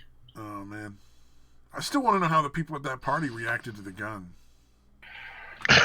Not well. Satan obviously had an issue. Did he complete the house cleaning party of the full gun, people. or you gotta What? stop him? Did he actually complete the action of cleaning the gun, or did you guys stop him? Yeah, no, he sat there and did that, and then everyone was kind of freaking out. He's like, "Oh, okay, I guess I'll put it away. I'm sorry, my Is that bad." normal party activity? I thought this was a gun cleaning part. Fuck. I can just. That's the kind of party that you like. Hey, what's up, baby? How you doing? You looking thick. Now, hold on a second. I gotta sharpen my fucking knife right now. So how about you come back to my place? Fucking. It's like sharpening a knife, dude, for the party. You're like just holding your rape kit in your hand with your fucking knife and shit. You're like fucking weird party. Oh man. I like that he's confused as to why people would be upset. That's the really good part. Like, dude, are you in Montana? No. Then it's not how you party.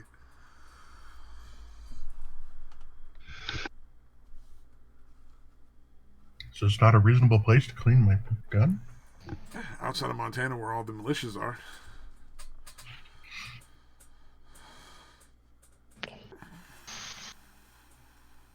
I wonder if it was Carlin one of the early storytellers.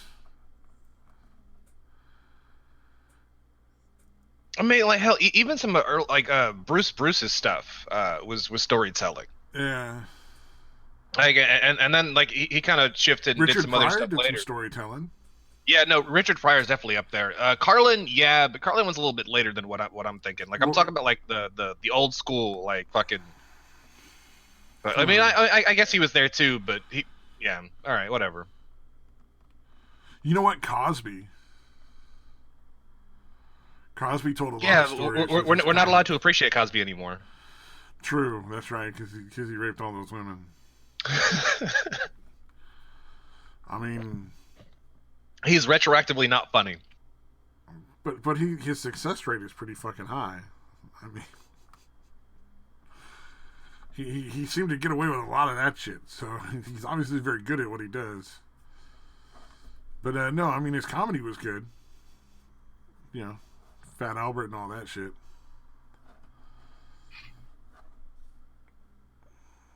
But is he early enough to be like one of the beginning of the storytelling comics? Oh yeah.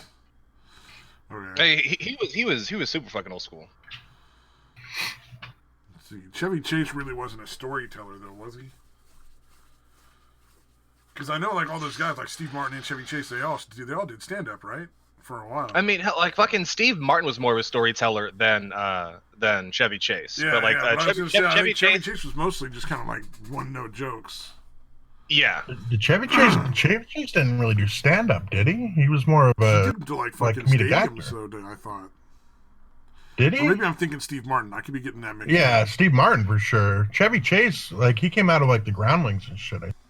I think he was improv guy. Well, maybe I could be wrong. No, Steve Martin, yeah, he definitely did pretty fucking wacky stand up. Oh, what's the I take my wife, please? Oh, Henny Youngman? No, the other one. Well, I Get No Respect. That's the comic. The No Respect. Oh, Rodney Dangerfield. Rodney Dangerfield. Dangerfield. He kind of told stories a little bit, but it wasn't really like true stories, though. He was like a one-liner. More one-liners than anything. Very short stories. Yeah, that's what I'm saying. Like, it was short stories, but but they weren't true either, though. So. What you calling him a liar? Yep. Are you saying he actually did get respect? The thing that gets me is everybody's a liar at some point or another. So, like, people that want to take offense at being called a liar is just silly. Like we all tell lies constantly, all the goddamn time. You know, like you go to the fucking grocery store. How you doing today? Oh, I'm doing fine. Yeah, it's kind of like polite. Yeah. You don't really want to dump on the fucking You want to be like, look, I'm anxious from shooting everybody. person at work place, so at the grocery store me just and get because this shit out of here. they asked how you were doing. Oh man! Or like, could you please stop that retard from bagging my groceries? He's gonna put the fucking eggs under the cans. I've seen. You guys remember that commercial? There was I can't remember what the fucking commercial was for, but it was basically like in like Jersey or New York or somewhere. They're in a bar, like everybody was like, "Hey, how you doing? How you doing? How you doing?" And there's that guy that's like from fucking South or fucking Texas or wherever, and they go like, "How you doing?" He's like, "Hey, it's great. You know, everybody's been like." He fucking actually tells them how he's doing. Or what is it? The first part of Crocodile Dundee. The first time he goes to New York and he's all trying to like say hi to everybody as he's walking down the street. That fucking rooster. It's fucking midnight. Fucking rooster machine broke, dude. Like, that is fucking bizarre. How do you get a rooster? Right. Is it distracting? In the I'm gonna middle close of it. the night, every fucking night. That's so weird. You know what sucks is I don't hear it until you fucking point it out. Train myself not to hear. Yeah. No, I It's know like, exactly what you mean. Yeah, I had fucking neighbors when I used to live in one neighborhood where they had fucking chickens, and it was fucking terrible. It's like not hearing crickets until somebody points out the crickets. right? You can't not hear them. Oh, I love cricket sound though. Crickets, that's the best. Yeah, we should probably have that on fucking standby for all the dead silences. Yeah, for all the conversation stopping that goes on here. Just fucking play a cricket sound. Just play like a slow taps with crickets in the background. Wow.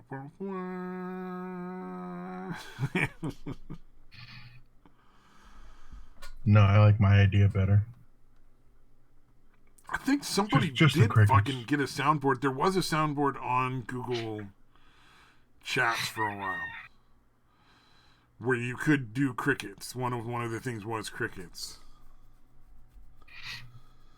But the problem with that is, like, pretty soon it's just everybody who has one just pushing the little button and making the sound go over and over because it's funny. Because it's annoying and people like to be fucking obnoxious. Yeah, pretty much. It's like all the VR chat rooms that have karaoke in them, there's only one that has a lock on it. So, like, only one VR chat karaoke room out of like a dozen different options can you lock the song to play the whole way through, and no one can change it.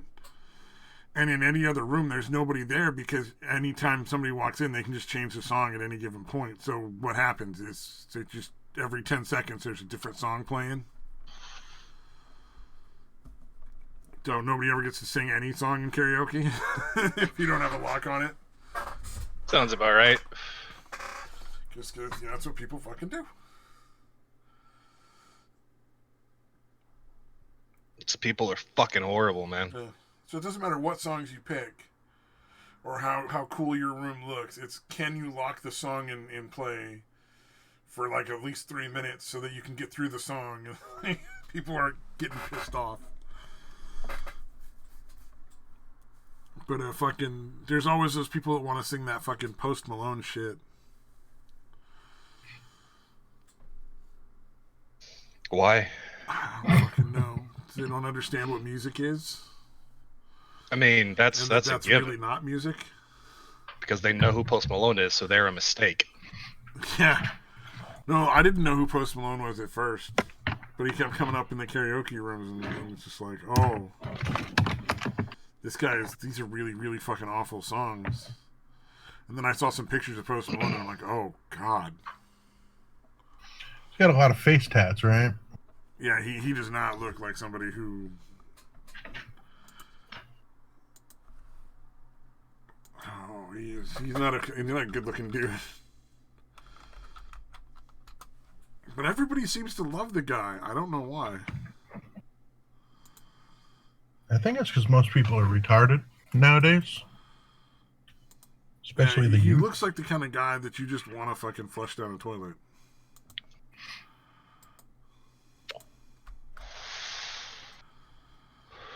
That is pretty much like if you went to high school with Post Malone and you didn't give him a swirly, you're kind of a pussy.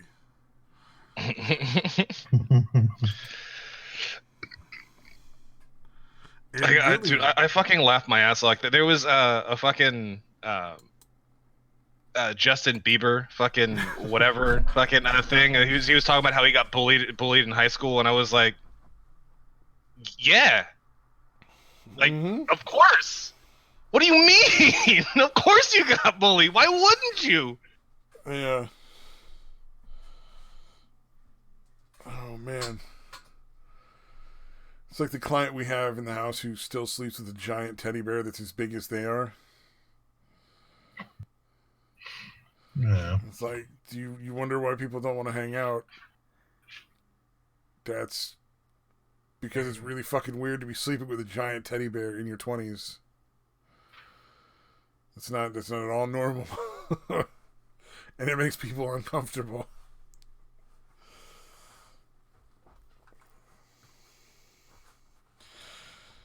I'm just waiting for Satan to be like, you shut the fuck up. My teddy. Some shit. I'm comfortable with my teddy. I'm fine with it. Oh man. You ain't gonna shame me for my teddy bear.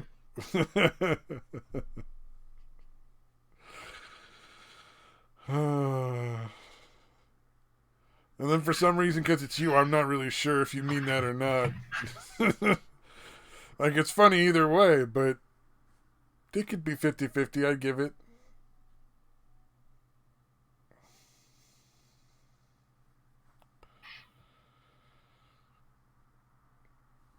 Oh, what was it?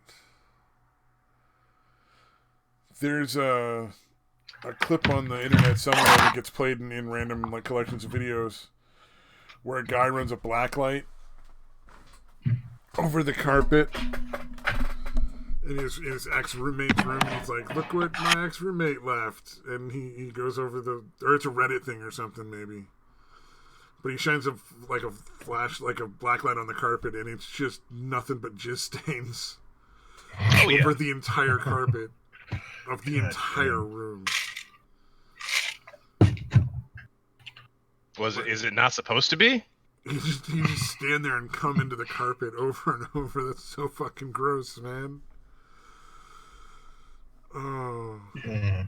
Please tell me that's not what you do, Satan. That's so fucking nasty. What do you mean? That's how you dispose of things. You keep it there forever. In the carpet? Oh, It's an I'm experiment. not sure if that is worse than cum Let's see if box. something will actually grow somehow. Is that worse than cum box, or is that just a larger scale? You guys have heard of cum box, I'm sure, right? No idea. I know you want us to ask, but you guys have if never heard of cum I'm box? telling it. Go ahead, dude. Oh, I genuinely thought you heard of it. It's like a 4chan thing. It was like an old 4chan thing that fucking this dude had a cum box, and he would just come in it every night for like months and months on end, and then he started posting pictures of it and shit. Well, I have a really odd question. Yeah. Why? I don't know. 4chan gets fascinated with weird shit, man. But you can look it up. He starts to describe it like he tried to burn it, but it couldn't burn. That's fucking disgusting, dude. So, because he was trying to get rid of it. So, but he was worried that if he put it out in the trash, like the neighbors would be like, "That is the worst smell I've ever smelled in my fucking life."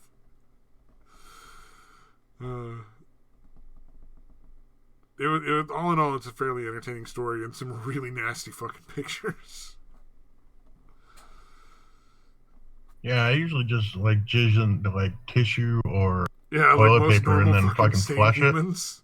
it. Like on my belly, like a good comedian's supposed to. Yeah. And then you can wipe it up with fucking God damn. Oh, and then there was some other dude that fucking just kept a bunch of cum in bottles and like was measuring it and stuff, and that was weird. The only thing I keep in bottles is what you're supposed to keep in bottles. Fucking piss, dude. Like a real gamer. Oh man, so you got the trucker time bombs? That's what they call them. That's what my fucking half sister that lives out in Texarkana fucking calls them. Trucker time bombs. They're gonna blow up. You just don't know when.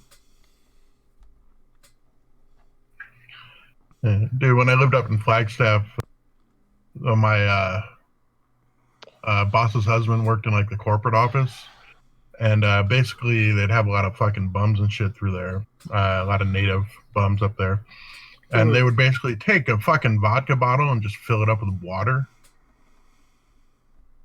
And they called it a fucking Navajo trap. Because again, you know, they're fucking obviously generally alcoholics, so they'd fucking be like, "Oh fuck, I scored a whole bottle of vodka," and then it's just water. That's kind of mean. Yeah, that's pretty fucked up. But I mean, at least it wasn't again piss or jizz or whatever. So I guess it could be worse. Yeah, really. I mean, given the options, that is technically quite a bit better. At this point, it's just a lot of disappointment. You know, it's really the only harm done. Just like life. It's just a lot of disappointment.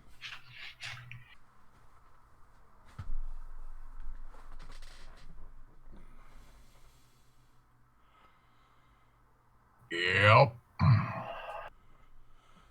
Yep. Oh, I should probably end this shit, shouldn't I? It's like right after midnight. Yeah, why not? We're still here. And we keep fucking running out of shit to talk about, so... Everybody just, you know, picture that fucking group of new superheroes in your mind for a while. Yeah. Beautiful. Snowflake and Safe Space. They're going to cure COVID and save the world. Yeah, other than that,